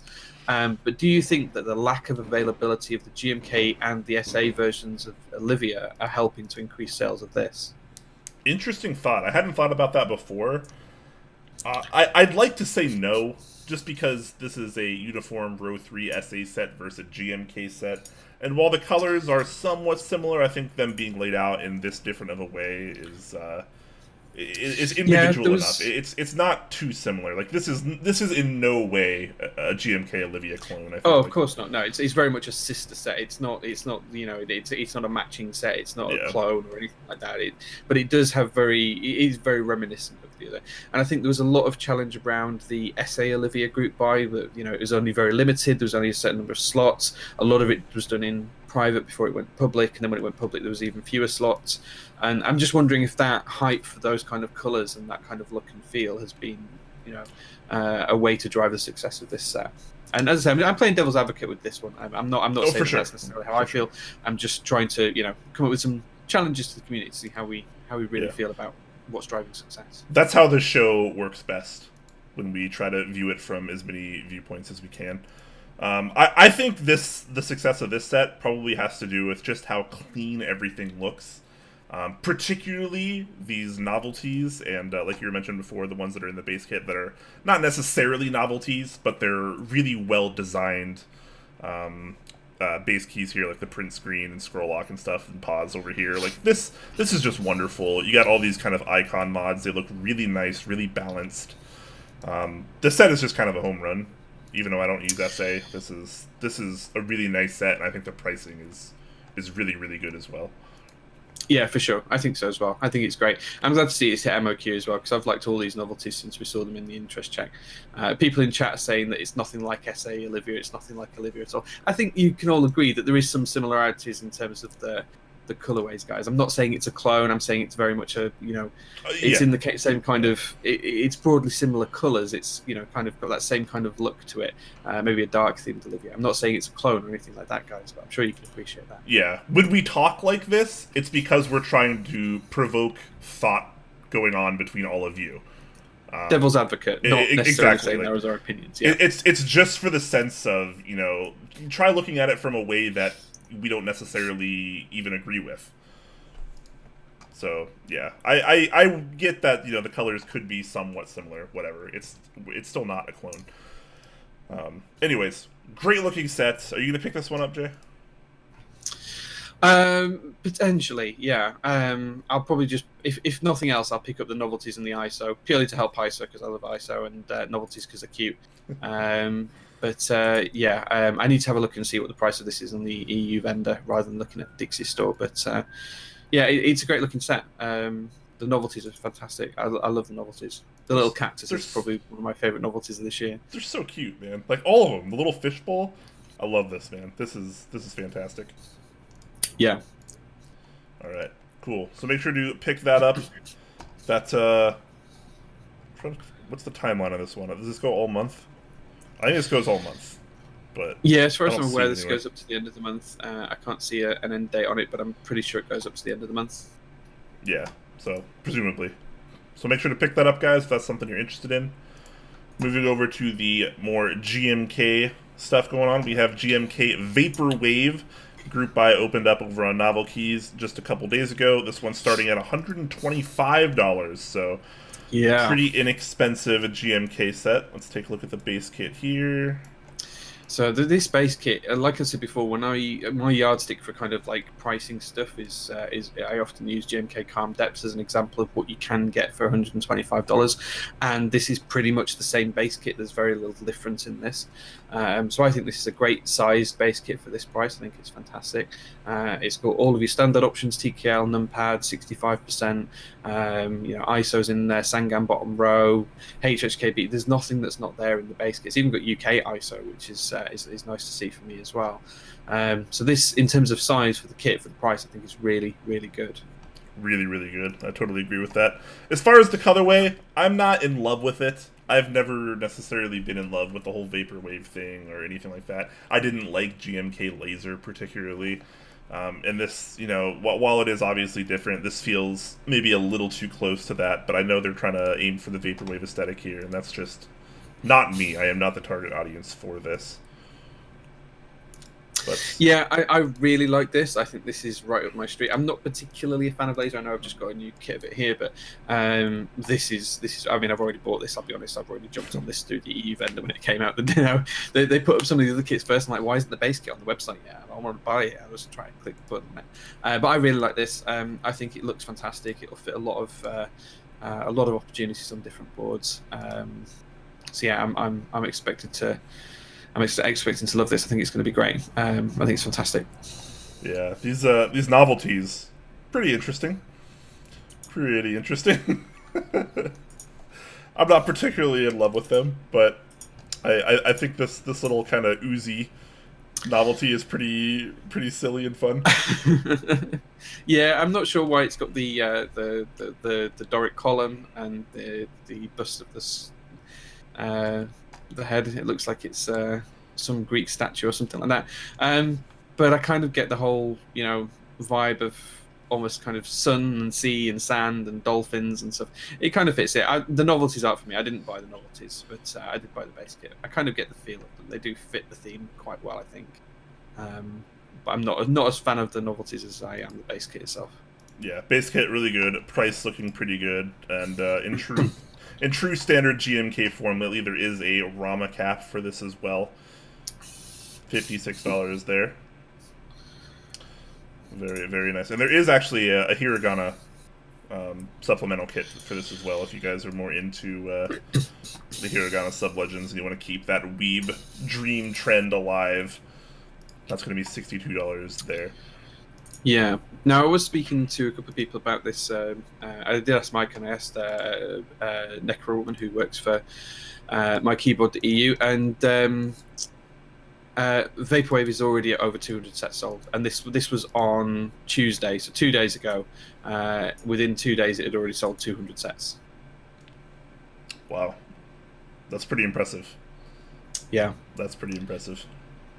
She did say that was 200 from across all the proxies and including some extras as well. So, but that's big numbers, right? That's for 2 days. That's pretty big start to any key set. Yeah, that's pretty good. It's definitely pretty good. I mean, $125 base kit with that compatibility, I think, is pretty much a win. It's one of those. It's one of those sets where you just, even if you're not a big fan of it, you still consider buying it because it's just at that cheap enough price. Yeah, for all of that compatibility, right? As well, there's a huge number of keys in that base kit. Oh, Mike's saying that it's currently at $280. Not $280, 280 units sold. Sorry, which is really good. I think that's 4 days in, 280 units. That's well past impressive. MOQ already. Yeah, I mean, you're well on the way to passing the 500 limit on this, so yeah, pretty darn nice. All right, moving on, but staying on novel keys. That's right, novel keys running 2 GMK sets right now. This is GMK Dots. This one is a little bit more expensive, $135, but it's a little bit more wacky and wild than a lot of other sets that we've seen. So this is actually by designer Beep, who actually won our logo contest and what our logo is currently based off of. So how do you feel about GMK Dots, man? Because I've been pretty hit or miss with this. I remember when we talked about it, the interest check. I'm still a little unsure about it. I'm not totally sold on it, but I do love how kind of fun and whimsical this is. Yeah, I like this. I do like it a lot, and I did speak to Beep about it when it went up for IC and stuff a few months ago, and I think it was an April Fool's joke originally. But I think it's great. I think it's fantastic. I think it's different. It's unique. It looks good. I don't think there's anyone that can say it doesn't look interesting or stand out. It's nice to look at. It's pleasing to the eye. Certainly for me, it is. And I think the kits are designed well. It's got a great amount of compatibility. You don't have to worry about legend support in this one, so no one can moan they don't have the right keys or anything like that. Everything's there and accounted for. I just think it looks nice. It's something different. It's something we haven't had before. We've not had a GMK set that doesn't have some form of alpha on it, whether that be with a sub legend or a different language. We've had Cyrillic and Japanese and all that kind of stuff, but we've never had something that's just an image effectively, which is as simple as a circle on this one. It's a shape. It's a geometric shape. It's just really interesting. And I think design-wise, I think it looks great and looks fantastic. And again, full disclosure, I've already bought a set of this as well through the EU proxy. So I'm really into this one as well. It's very fresh. It's very fun. Definitely. How long do you think it's going to be before we see Dot sub-legends on other GMK sets? or hiragana legends on Dots runs, maybe. Yeah, I feel like once you've opened this door, now we have endless things we can do now. Give me Dots on way more things that don't need to be there. Yeah, maybe. I think I think given the way they've made the molds for this, you're probably not going to get them with other legends on this, but I think what we might see is someone else use these molds for different colors or something like that. And just to be clear, guys, I think that's why the price is a little bit higher for what is technically less keys but the same compatibility as Vaporwave that we've just looked at. Is because they're having to make all new molds for these molds don't exist. So for all of the alphas, that's a new mold. For all of the different tab keys and different sized modifier keys, that's new molds. So I would imagine there's probably 30 new molds, I guess, on this as well. Novel Keys is saying 14 new molds as well. So it needs a lot of work to get this one into production. I'm hoping this one's doing well and on its way to MOQ. I don't know the EU vendor for this one particularly, well, it's Candy Keys, but Mike, if you've got any numbers on this one, I'd like to see that as well. He's posting them as well. Yeah, so I'm interested to see what he says on the numbers. 467. Wow. with extras. Okay, that's wow. That's huge. I was not expecting that to do I thought anywhere he was going to nearly say this well 200. by this point. Yeah. Yeah, yeah. But just, I would have thought 200 at this point would have been good. It's only been open for like 3 days. yeah, the same as Vaporwave, right? Let's just step back. So we've had 3 group buys that we've talked about that we've got the numbers for that have started on the same day. We didn't have the numbers for Peaches and Cream, but we've had over 270 sets or whatever the number Dixie said was for SA Bliss, and then we've had 2 GMK sets which have sold 600 plus between them, 700 plus sets between them. So that's best part of 1,000 sets sold in just 3 days. I'm really stoked to see the final numbers for all of these 5 GMK group buys that we're talking about on the show today. Yeah, it's huge. It's crazy. I guess our community is large enough now to where we can run so many concurrent group buys, and like people join them. Absolutely. I'd also be curious to see like how many people are buying multiples of these sets. Not like multiple of one set, but like if people that are buying Peaches and Cream are also buying Dots and then are also buying Vaporwave. Like I want to see how many people are actually buying more than one set that's currently running right now. Yeah, I'm not sure the vendors will share that information with no, that would be hard to find out, but that'd be a really interesting metric for me in particular. Yeah, Mike's just put up he said here in chat, he said that he thinks that Dots will hit 1,000 kits. I mean, if it's done 467 with extras already, I suspect you might even be 1,500. I mean, that's going to be a huge number, and it's really good to see that we can do key sets where we hit 1,000 units now without having to run through something like mass drop. This is just within the community now. It's just, smaller mom and pop vendors like Mike that do an amazing job for the community, and UPass, and we've got the Necros in the EU and people like that doing a really fantastic job without having this whole industry of staff behind them like mass drop do to try and promote stuff. It's really interesting to see that. But Mike does raise an interesting point. He says the real question is, can GMK keep up? And I guess that's where we might start to see timelines slip to the right and move out. Are we going to enter a GMK period like we entered with SP last couple of years, where they struggled to get sets out? Within 6 months, like the Commando 2020 set that we looked at a few weeks ago, the previous version of that took 4 years to deliver. I don't know if we're going to start to see timelines slip or not. Yeah. Sorry, I'm losing my voice here. That's all good. So actually, Mike actually says in chat that GMK has already been moving to 15 to 18 week. I think it was 12 to 14. It was 12 to 14 before. Yeah. So that's already quite a big difference. And if we just keep throwing GMK sets at them like we have been lately, I think that GMK is either going to need to adjust something to be able to keep up with the community, which is an interesting thought because, obviously to them, we're still pretty minor, just in the same way that we're very minor to Signature Plastics. We represent very little of their profit margin in their overall company. So I imagine GMK is still the same way there. So I wonder if it's actually going to be worth it for them going forward to invest in maybe some faster way to produce keycaps for our niche community. Slow down. Yeah, I think that's the obvious outcome here. They're just not going to do anything, and we're just going to have to accept the timeline differences. The thing with GMK is that they're a big company for producing lots of things in plastic. Keycaps are kind of like almost like a side business for them. They do so many other different things with plastics and products and household products as well. They do a lot of stuff with that. Is this one part of their business that they want to grow in terms of run up more tooling? Because that's what they'd have to do to keep the timelines low and pass through all the demand that we're seeing at the minute. If this keeps up in terms of how many group buys we see running, they would have to increase their amount of tooling on the amount of staff to be able to keep the timelines down.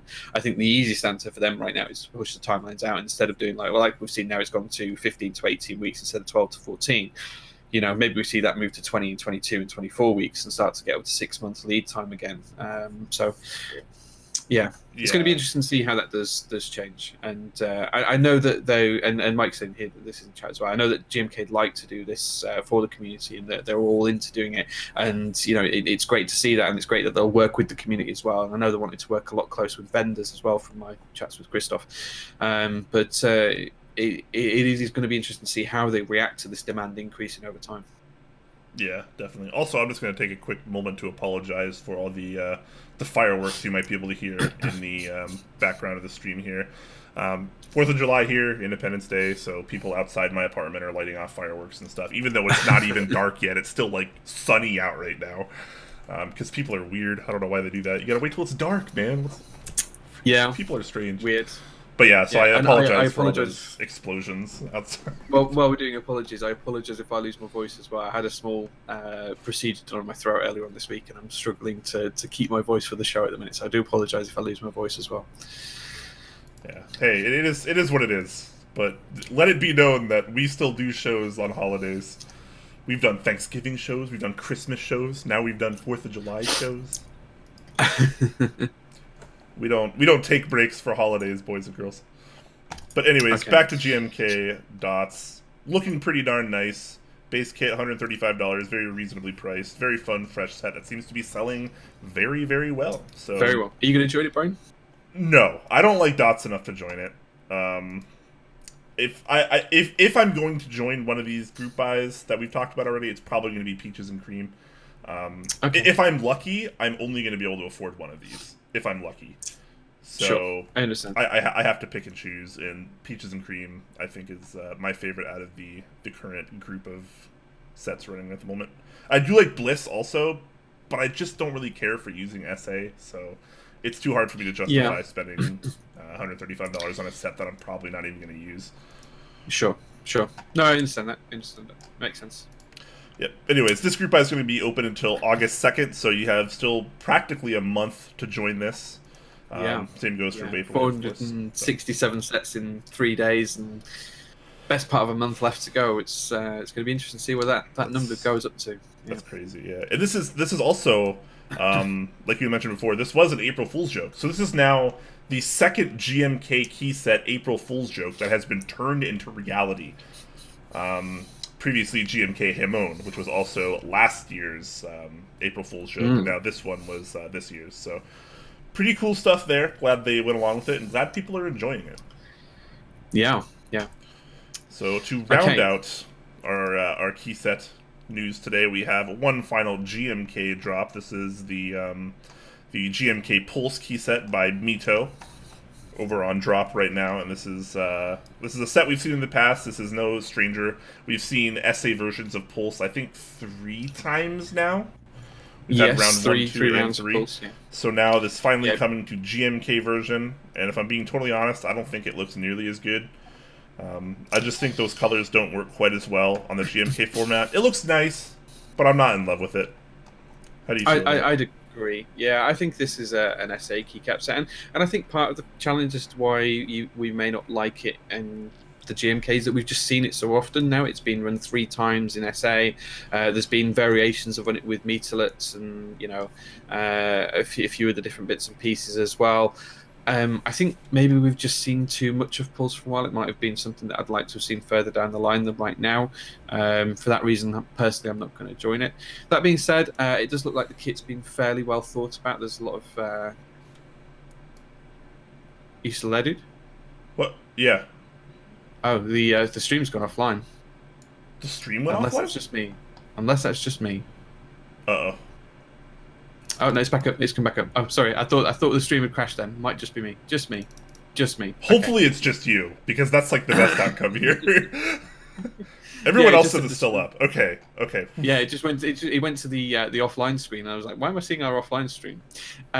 So sorry, as I was saying, I think the base kit's been well thought out. There's lots of compatibility in there. Numpad and everything's there as well. There's plenty of keys in there for HHKB. Lots of almost enough keys, 1U keys for 40% boards, depending on what you're doing here and across the different rows here to sort that out. And certainly some ortho boards as well. So yeah, I think the kit's fair for the price. I don't think it's an unrealistic kit. It's nice to see the Hangul and the Arabic. I do really like the Arabic alphas, actually. I do really like the Arabic kit. I would say, regardless of how we feel about the colorways, I think the keycap to price ratio for the base kit is actually really good. Like really good. Like you get your numpad in there, you get a ton of compatibility. You don't get ISO support, but if you're not an ISO user, you get like a ridiculous amount of compatibility for $130. That's pretty reasonable. Obviously, you do have supplemental kits for sub-legends if that's more your thing. You have the Hangul kit, you have the Arabic kit, which is a little bit more up my alley because I like stuff we don't see quite as often. I really, really like that Arabic kit. I think I'm gonna maybe just buy that Arabic kit and not buy the rest of the set, to be honest. Not a terrible idea. And then there's a Mycon's kit if you like kind of more icon mods. These aren't traditional GMK icon mods. These are a little bit more creative. I think they might even be a little bit more limited to Mito, his design language, if I'm not mistaken. I could be wrong about that. I'm not entirely sure. And he does have a Mito lit kit, which he does this a lot, where he kind of gives you one base kit that is separate from the traditional base kit that is maybe like more of monochrome or something to that nature. And here he does have the Mito lit design, and he's kind of I don't know how much I love or hate this, but he's kind of got this row 1 novelty with his kind of new persona, which is very similar to Marshmallow, I think is the name I'm looking for, an electronic music composer. He kind of has this smiley face with 2 X's on the eyes. He's kind of going for a similar kind of theme, which I think is really strange. I don't know if I like it or not. Yeah, I'm not a fan, I'll be honest. Yeah. Then we have a range of other kits, as is typical with a lot of Mass Drop and Mito stuff going on. He pretty much has you set up for whatever you want. Just expect to buy kits. But base price, pretty good. I think the base kit, very good value if you're into this colorway, and it has sold already 131 base sets, and that was updated yesterday morning. So right. So it's on its way. It's not doing bad. Yeah, it's definitely not doing bad. All right. Good to see. Good to see. Moving out of key sets, we move on to a couple random topics we have here. So this is a group buy for the Postage Board Mini, which I'll show you a little picture of right here. And this is kind of just like I guess you could say it's an alternative to something like a Teen C or a Pro Micro or an Elite C or a Proton C, in which you can use this in hand-wired builds. And this one in particular is supposed to be a little bit easier to use because it has placement for 3 keys, which helps keep things a little bit more stable. Everything's a little bit more properly laid out, and you can kind of see if things are labeled, which is pretty important when you're doing hand-wired builds. It makes it a little bit more simple. Hand-wiring is something we don't see very much in the community, like that much. I feel like these days it used to be way, way, way more popular, just because we didn't have as many layouts as we do now. And now we have so many PCB standards that, we don't usually have to hand wire builds, but there's still a niche within the niche that does it still. Yeah. Yeah. I mean, these are quite cool. I've got one of the previous round from the group buy of these postage boards. I haven't used it yet, but I do have a project I want to use it for. They're really nicely made, a great bit of kit, easy to work with as well. They're really clearly labeled, and it's easy to work out which pins you need to select and tie into for your rows and columns and all of that kind of stuff as well. And they're cheap as well. The $20. If you don't mind spending a bit of time with some wire and some diodes, this is an easy way to get a cheap PCB and a working keyboard out of it. It's dead easy to do, and Type C as well, which is really nice to see. Yeah, and just for kind of a reference point, this, like Jay said, this is $20. When you start looking at things like the Elite C, Proton C, those are also in that kind of like $18 to $22 range. Teen C is usually a little bit cheaper than that, and Pro Micros are practically dirt cheap. But there's reasons for that as well. So this is kind of more of the higher end of hand wiring options if you're in the market for something like that, which is kind of interesting because I feel like at $20 you can start to think of a PCB for a layout. Just because most PCBs, like if you're actually getting PCBs printed, like they're not expensive. They're basically pennies. What costs the most is like having to put the components on them. Yeah, I mean, it depends on how many you're doing as well, because there's MOQs to that, and there's the whole, you have to have them designed as well, so, not everyone can design a PCB, so there's going to be a cost for your design fee and all of that kind of stuff. So they're not going to be particularly cheap. I think, people like Wilbur and Martin, their designs for PCBs aren't particularly cheap. It's more expensive than buying an individual keyboard a lot of the times. So I think unless you're able to go down the route of doing a custom PCB yourself, and you don't want to try and find somewhere to fit a Pro Micro in between all your switches or underneath your plate or wherever inside your case. This is a nice, easy way that you can create functionality, and you can build your board just by having a plate cut, and then you can put your switches in and have whatever layer you like, and put it in your case, and you can wire it all up using a nice, simple, single use device. Yeah, certainly this is a pretty good product if you're someone that hand wires your keyboards and you've been looking for a solution like this. Moving over to non-hand wired stuff, we have the group buy for, I hope I get this right, BIOI G60 BLE 60% PCB. Wow, what a mouthful. So this It's a great name, isn't it? I don't know if I'd go that far, Jay, but it's certainly something. One thing I do like about this PCB is it's 60%, and it's Bluetooth, and we have very, very few of those on the market. In fact, very few. Yeah. You can't really find any of them right now. We used to have what's it called? The DD Milli. Or the DD Milli on KBDfans. That's been sold out for several months, and from what I heard, wasn't that great of a PCB to begin with. We also had the YD something or other on KBDfans as well. That's been sold out for even longer. I actually need a 60% Bluetooth PCB for a couch surfer that I have, and I still can't build because I can't find a PCB for it. So this could be the answer to my prayers. So pretty interesting to see here. We are going to get QMK firmware, and there is going to be support for VIA, which is really, really cool. Big thumbs up there already. You have USB-C, awesome. Bluetooth 4.0, okay, cool. I want a price, man. Give me a price. Yeah, I think that's the big thing that we're missing on this. I mean, the support on this is $55, you know, very good. Well, $55 is pretty good. That's not bad. I think that's fair. Yeah. I forgot to check the price before the show. I went through the thread, but I forgot to check the price. Yeah. It's also worthwhile calling out that there is a hot swap version as well, which is $60, but that only has a 7U bottom row, and it's ANSI only as well.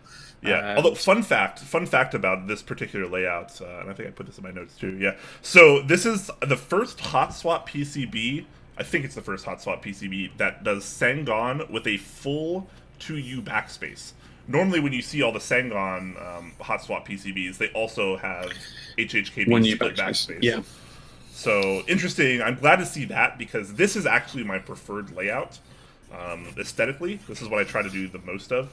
So I'm glad we're actually seeing a little bit more of that now. But it's nice to have the default version as well, which actually supports pretty much anything you could possibly want on a 60%. Look at all this bottom row support. There's tons of it. You have ISO support. You can even do your silly little 60% arrow keys if that's something you're more into. Yep. I don't mean to sound like such a hater, but I wouldn't do it either. But no, it's such a gross layout. Choice there. Yeah, there's scope for you to be able to do a lot of different things with this PCB, and it's Bluetooth. You know, I can't get over the fact that it's Bluetooth. It's cheap. It's going to be available relatively easily, and you know, I'll be able to have more travel options than just my TMO50. It'd be great. Yeah, Bluetooth and VIA support, man. That's freaking cool. I'm actually gonna pick one of these up, just to use in my couch surfer, and I'll be able to talk a little bit more about that once I actually get it. But pretty happy to see this. Hopefully this goes over really well, because I think the potential definitely there for it. Do I want a hot swap one or not? Choices, man. That's the real question, because the hot swap one is supporting the exact layout that I want. Okay, no, I lied. I'd want step caps lock, but this isn't too bad. Yeah, step caps is best. All right, I'll go for the non-hot swap one. But yeah, fair enough. Glad to see an option finally open up, because it's just been too long since we've been able to get our hands on a 60% Bluetooth. All right. Yeah. So that is actually the end of our news doc. So we're going to talk a little bit about our sponsors for a moment. Get ready for the Q&A, guys. You can start asking questions now. Use the @TopClack tag. We're going to move into our Q&A section after the sponsor spot is over.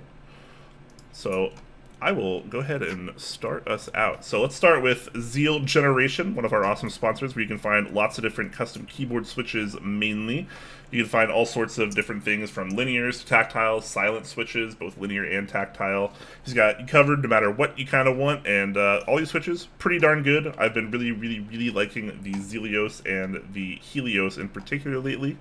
think they do a pretty good job. And as always, if you are buying from Zeal Generation and you want to support us, the lovely Top Clack that you see before you here, you want to support the awesome things that we do as well, you can use our affiliate link, zealpc.net/topclack. It helps us out so much more than you guys realize. It doesn't cost you anything extra, of course, just a little kickback for us. So consider using that.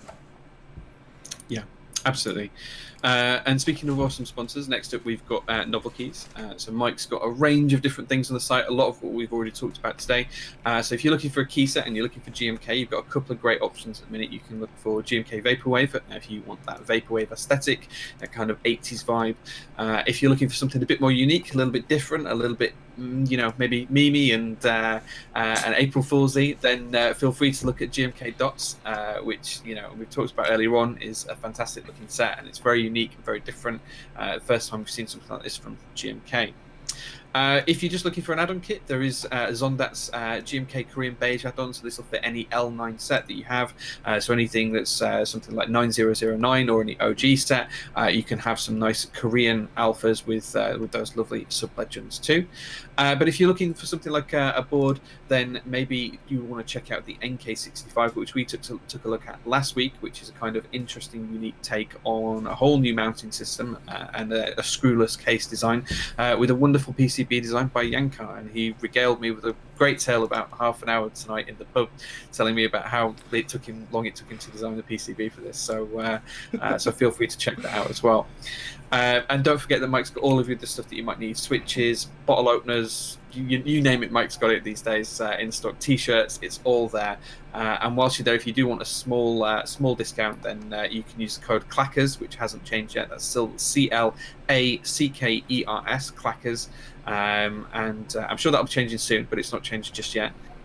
So do feel free to use that if you want a small discount on your order.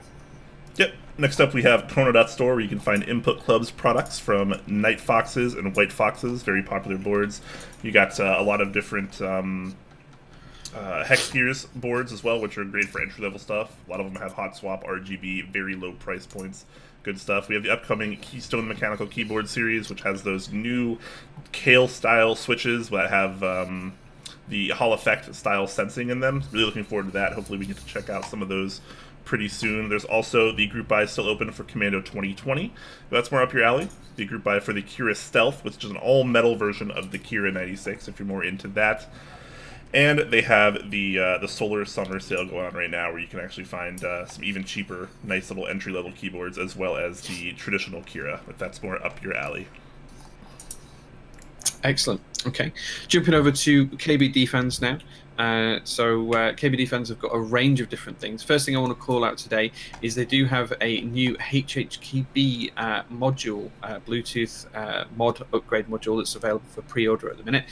So this is something that will plug into your HHKB, give you Bluetooth support, and still keeps all of that lovely USB kind of compatibility you're used to having as well in the boards. So I think this is a great little tool. It's going to be fantastic for people who use HHKBs on a regular basis. So if that is something you're looking for, then do feel free to check it out. It's nice and easy to fit, and there's a little bit of a video showing how easy that is too. If that's not up your street and you're looking for something more of an MX variety, then you could take a look at the KBD67 or the Tofu or any of the other kits that Way sells. I'll be building a KBD19 X at some point on stream soon when I can finally schedule it in. The kits are great for beginners, they're great for entry-level kits, and these days the quality of them is pretty high as well. So absolutely fantastic opportunity for you to join those as well. Yeah, and also quick shout out to their secondhand market. A lot of people actually don't know this exists.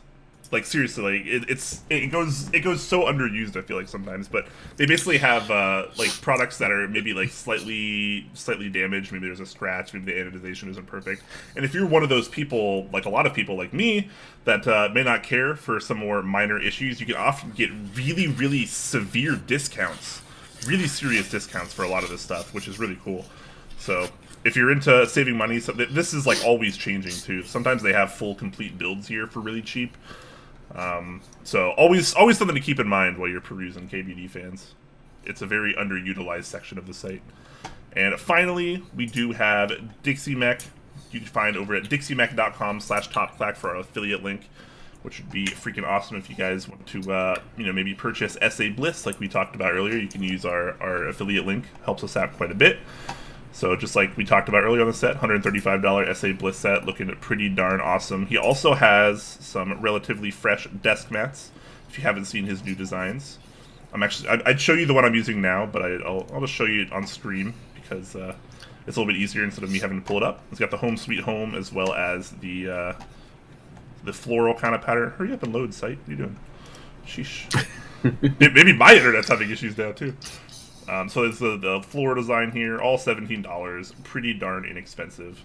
I do like these quite a bit. And last but not least, we have the Dixie friend hats. So of course, the site goes like really slow as soon as I want to actually like swap over to stuff. I was going to say I'm flicking around it here and it's fine here, so I think it's just I think it's just my end. Yeah. So we have the new Friends hat as well, which is pretty darn awesome. I'm a big fan of Friends. You can go ahead and hate me for that, no big deal. But I do appreciate the Dixie Friends hat. It's pretty adorable. Although the group buy that is closed now that I'm seeing. Rip.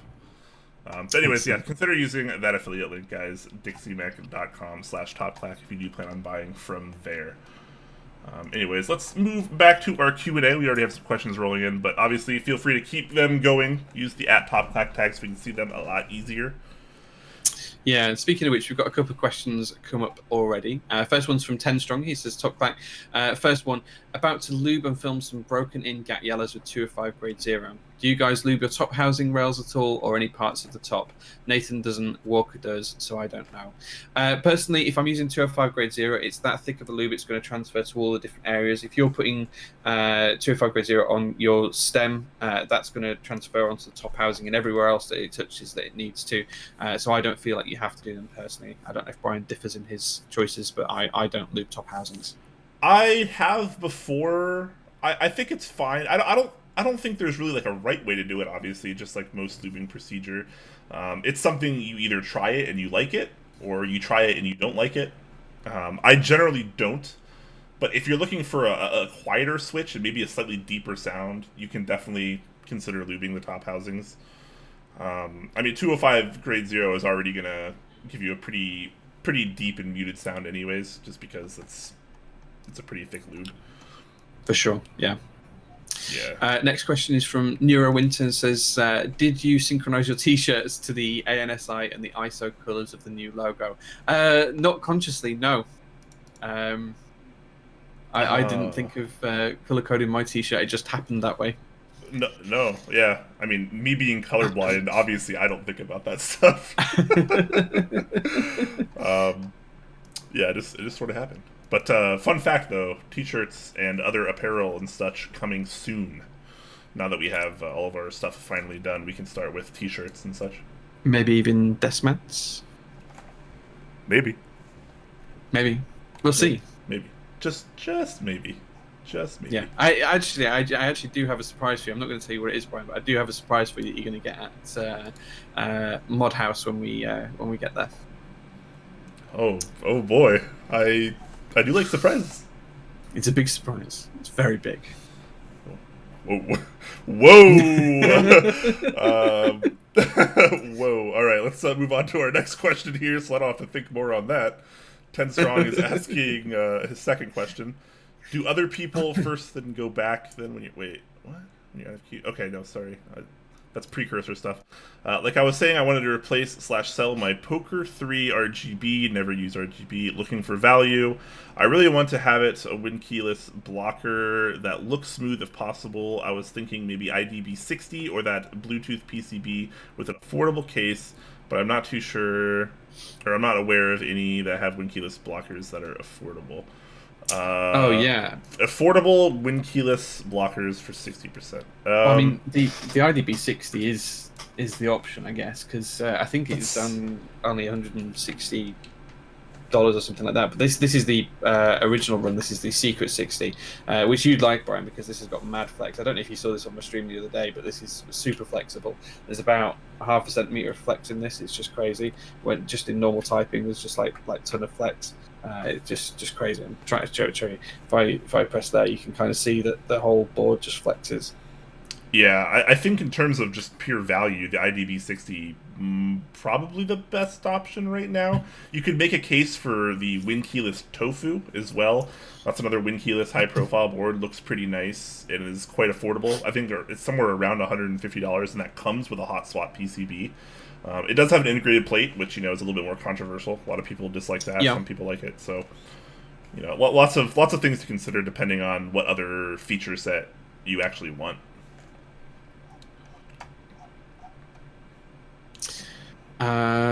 Next question.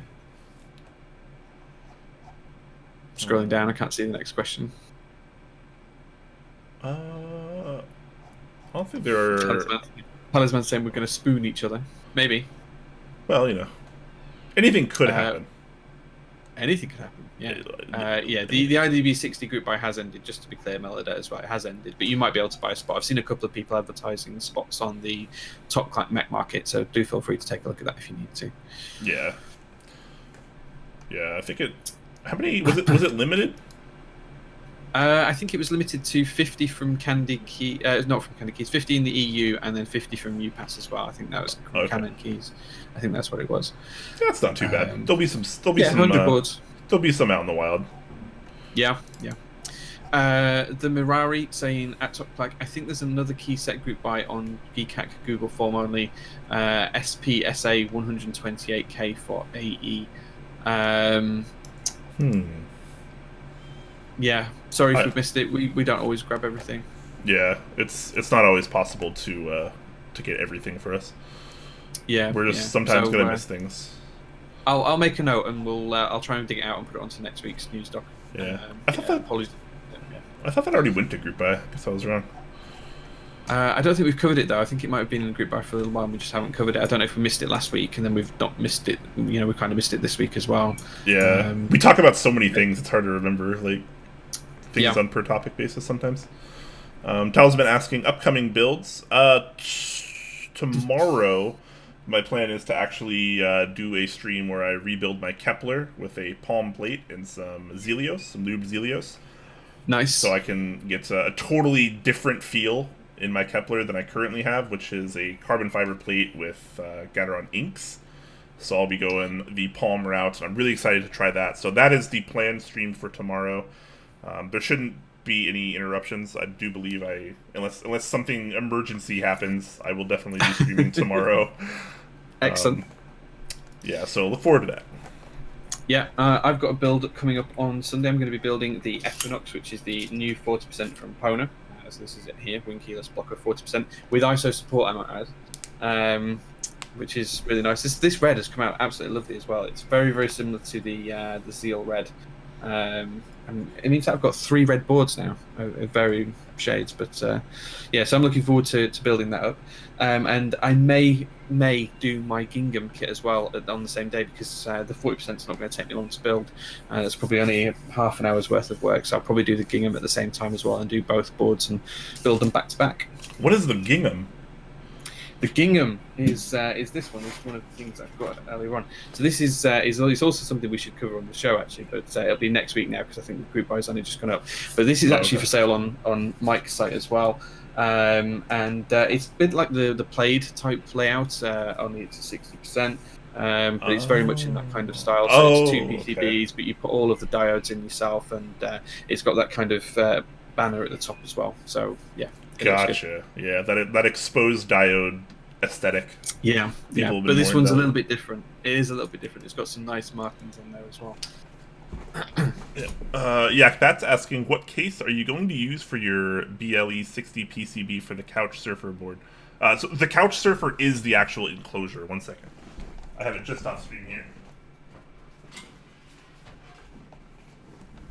It's been a while since I've showed this off, but it's literally just like a piece of wood that's been kind of finished. Oh, nice. It's really nice, and it has a cutout here for a 60% PCB, and then the plate just mounts there on top, and then there's an attached mouse mat there. So the idea is that like while you're on your couch or your bed or whatever, and you're a little ways away from your PC or your home theater system, whatever you want to do, like you just put it in your lap and you have a mouse and keyboard there.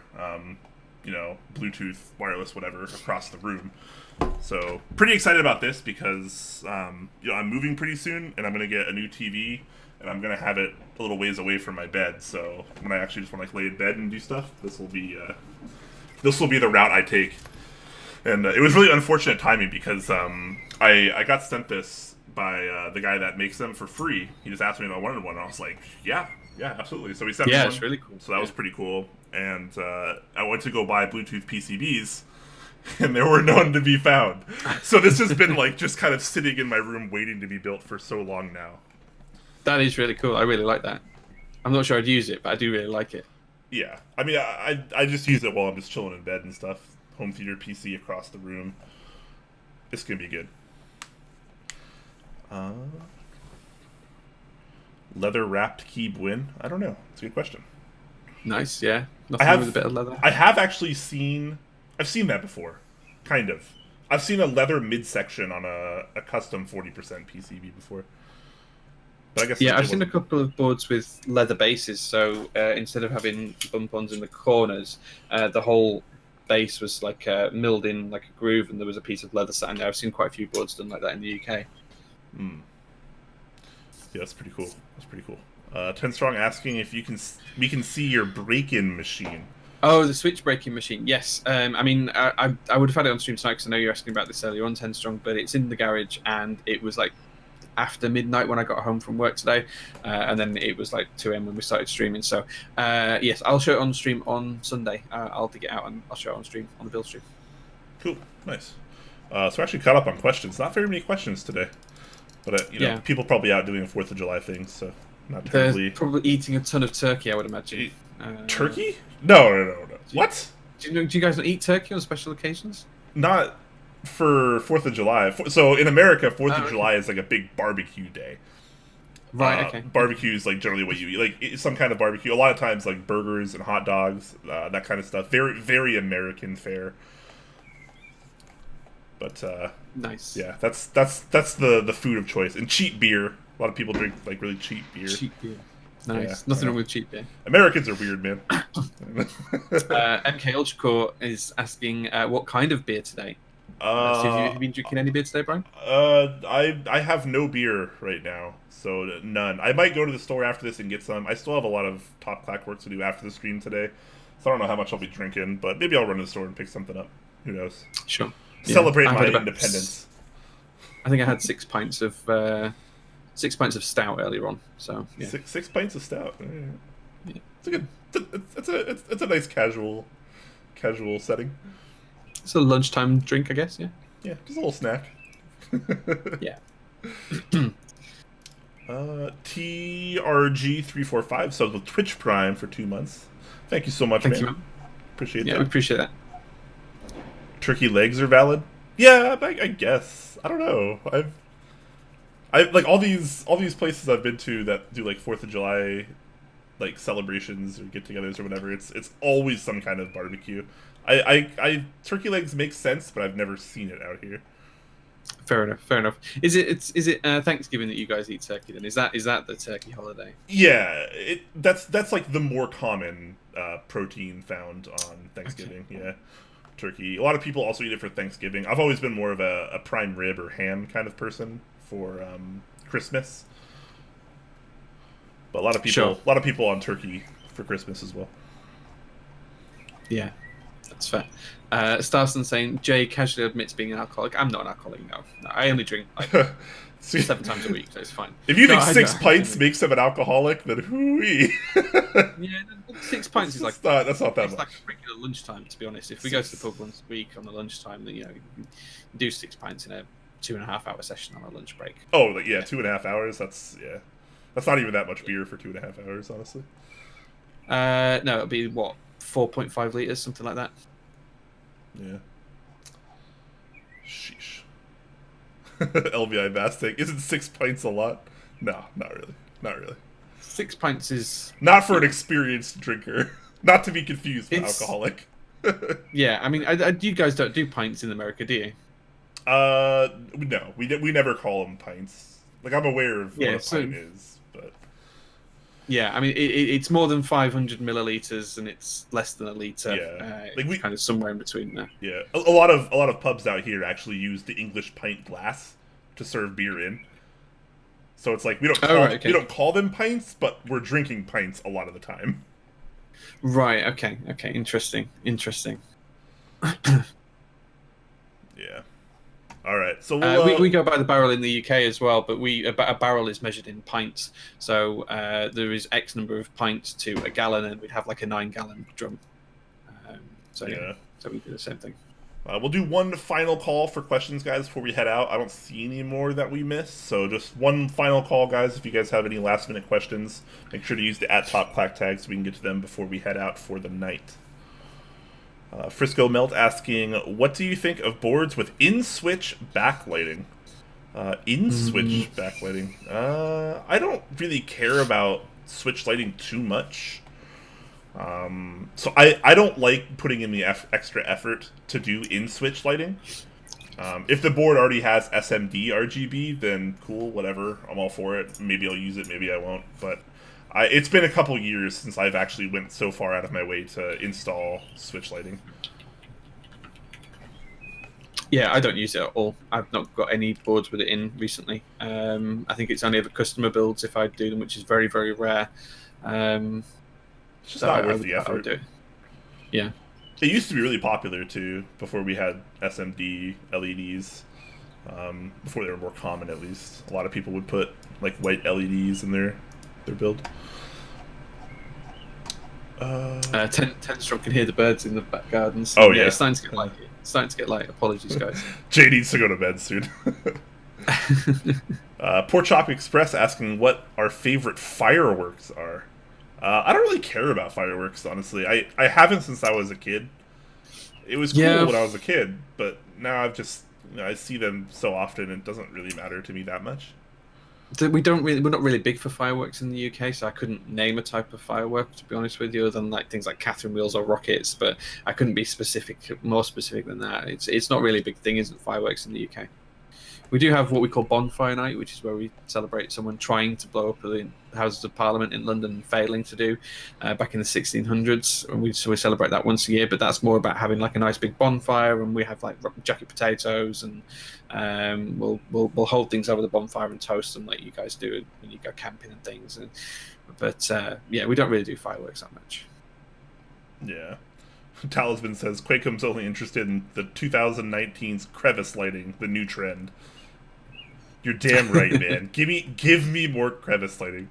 If you're not pushing at least 200 plus crevice LEDs, I don't want to hear about it. Yeah. Gavin, I'll leave the crevice light. Yeah, you better. That's my thing. Gavin is asking, I haven't tuned in for a long time. Any unique Switch designs? Unique Switch designs. I think the most recent kind of Switch, interesting innovation would be the Input Club Silo switch. Silo line of switches. The Silo Beam, Silo Command, and Silo Control, I think they are. They haven't launched yet. They're going to be launching on the Keystone series, which you can find the interest check up for on Kono.store. The Silo Beam is supposed to be very reminiscent of a beam spring, which is a very popular vintage clicking mechanism switch. Although we were both talking to Zeal the other day about some switches that he'd seen from was it Steel Series he'd seen over in Taiwan when he was over there recently. The Steel Series Apex, they were they were optical switches. I think they were by Gateron as well. Yes, they are. Yeah, some new optical line of switches that's specifically for Steel Series. Apparently they're amazing, but as an optical switch, it doesn't really matter in the custom market at the moment because we don't have custom PCBs to use. Yeah, we should start challenging on designers to come up with something where we can use that, maybe. Is it MX mount compatible? See, that's the problem. A lot of these new switches are, optical or using some kind of Hall effect or magnetic sensing technology. And while they might have the same footprint per se as a normal MX mount, they won't work with the same PCBs because they require a different technology to work. You have to have some kind of sensing technology for it. Yeah, you have to have specific PCBs that are designed for those switches. It's not like Exactly. not like switching out any cherry switch for any other gate or on switch that's MX compatible. These are very specific and unique actuation and control methods. So you need to make sure you've got the right ones. Yep, definitely, absolutely. All right. Well, looks like that is. Holy crap! Wow, I say that's it. CJT. CJT just goes off with 10 tier 1 subs gifted. Holy Thank you, crap. man. Yeah, Appreciate that, you dude. so That's much. 12 now in total. Wow, dude. Thank you. Love you guys and love the refresh at Top Clack. Oh, thanks, man. Thanks. We're really proud of the refresh. It took us a long time working this week with Tyler to get everything set up and everything lined up and everything working nicely as well. So thank you for that, dude. Really appreciate that. Big heart. Big shout out to you guys. Thank you guys all so much for all the subs today, the bits donated. You guys have been very, very generous today, and we greatly appreciate that. Absolutely, yeah. It's been a good show. It's been fantastic, and I hope you're all having a wonderful 4th of July. Yeah, and with that said, we are going to head out for the night. Like we mentioned earlier, tomorrow I should be doing a build stream with the Kepler rebuild. I'm going to be using a palm plate, some lube Zelios. That's probably going to be around 5 p.m. or 6 p.m. Pacific time, similar to this show's time.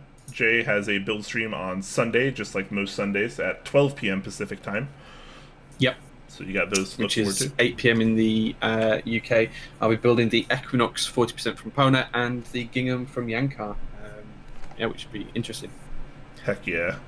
So shout outs to that, and shout outs to Talisman Solutions, who donates the signature 1,111 bits. Thank you so much, man. Appreciate that. And also, guys, check below the stream. We should have new Twitch panels up as well. So all those fancy new links that were designed being put to work. I'm going to put a few more things up there. I'm going to do a schedule because we're going to be doing a little bit more concrete of a schedule going forward. I'm going to be starting the new Behind the Keyboard series, a new series under Top Clack's banner. I'm not 100% sure exactly which day that's always going to be on, but that is going to hopefully have a more concrete time, just like our main show does.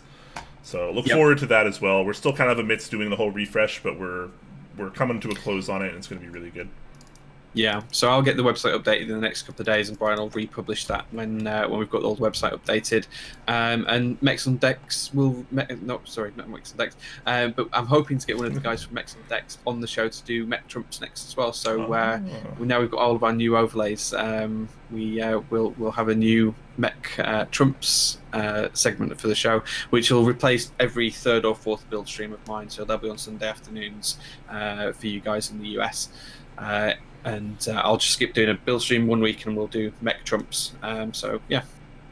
Very, very cool. Very nice. RSR Gavin actually subs at tier 3 for 3 months. Wow. Thank you so much, man. One of those elusive, those mythical tier 3 subs. I like that. Thank you very much, man. Yeah. Wow, that's awesome. Yeah, you guys are awesome. So now that we have exactly 69 viewers, which is a really good amount, we're going to head out of here. Hopefully you guys enjoy the rest of your night and the rest of your 4th of July if that's something you celebrate. And if not, just have a great weekend, and hopefully I'll see you guys tomorrow. Yeah. See you guys.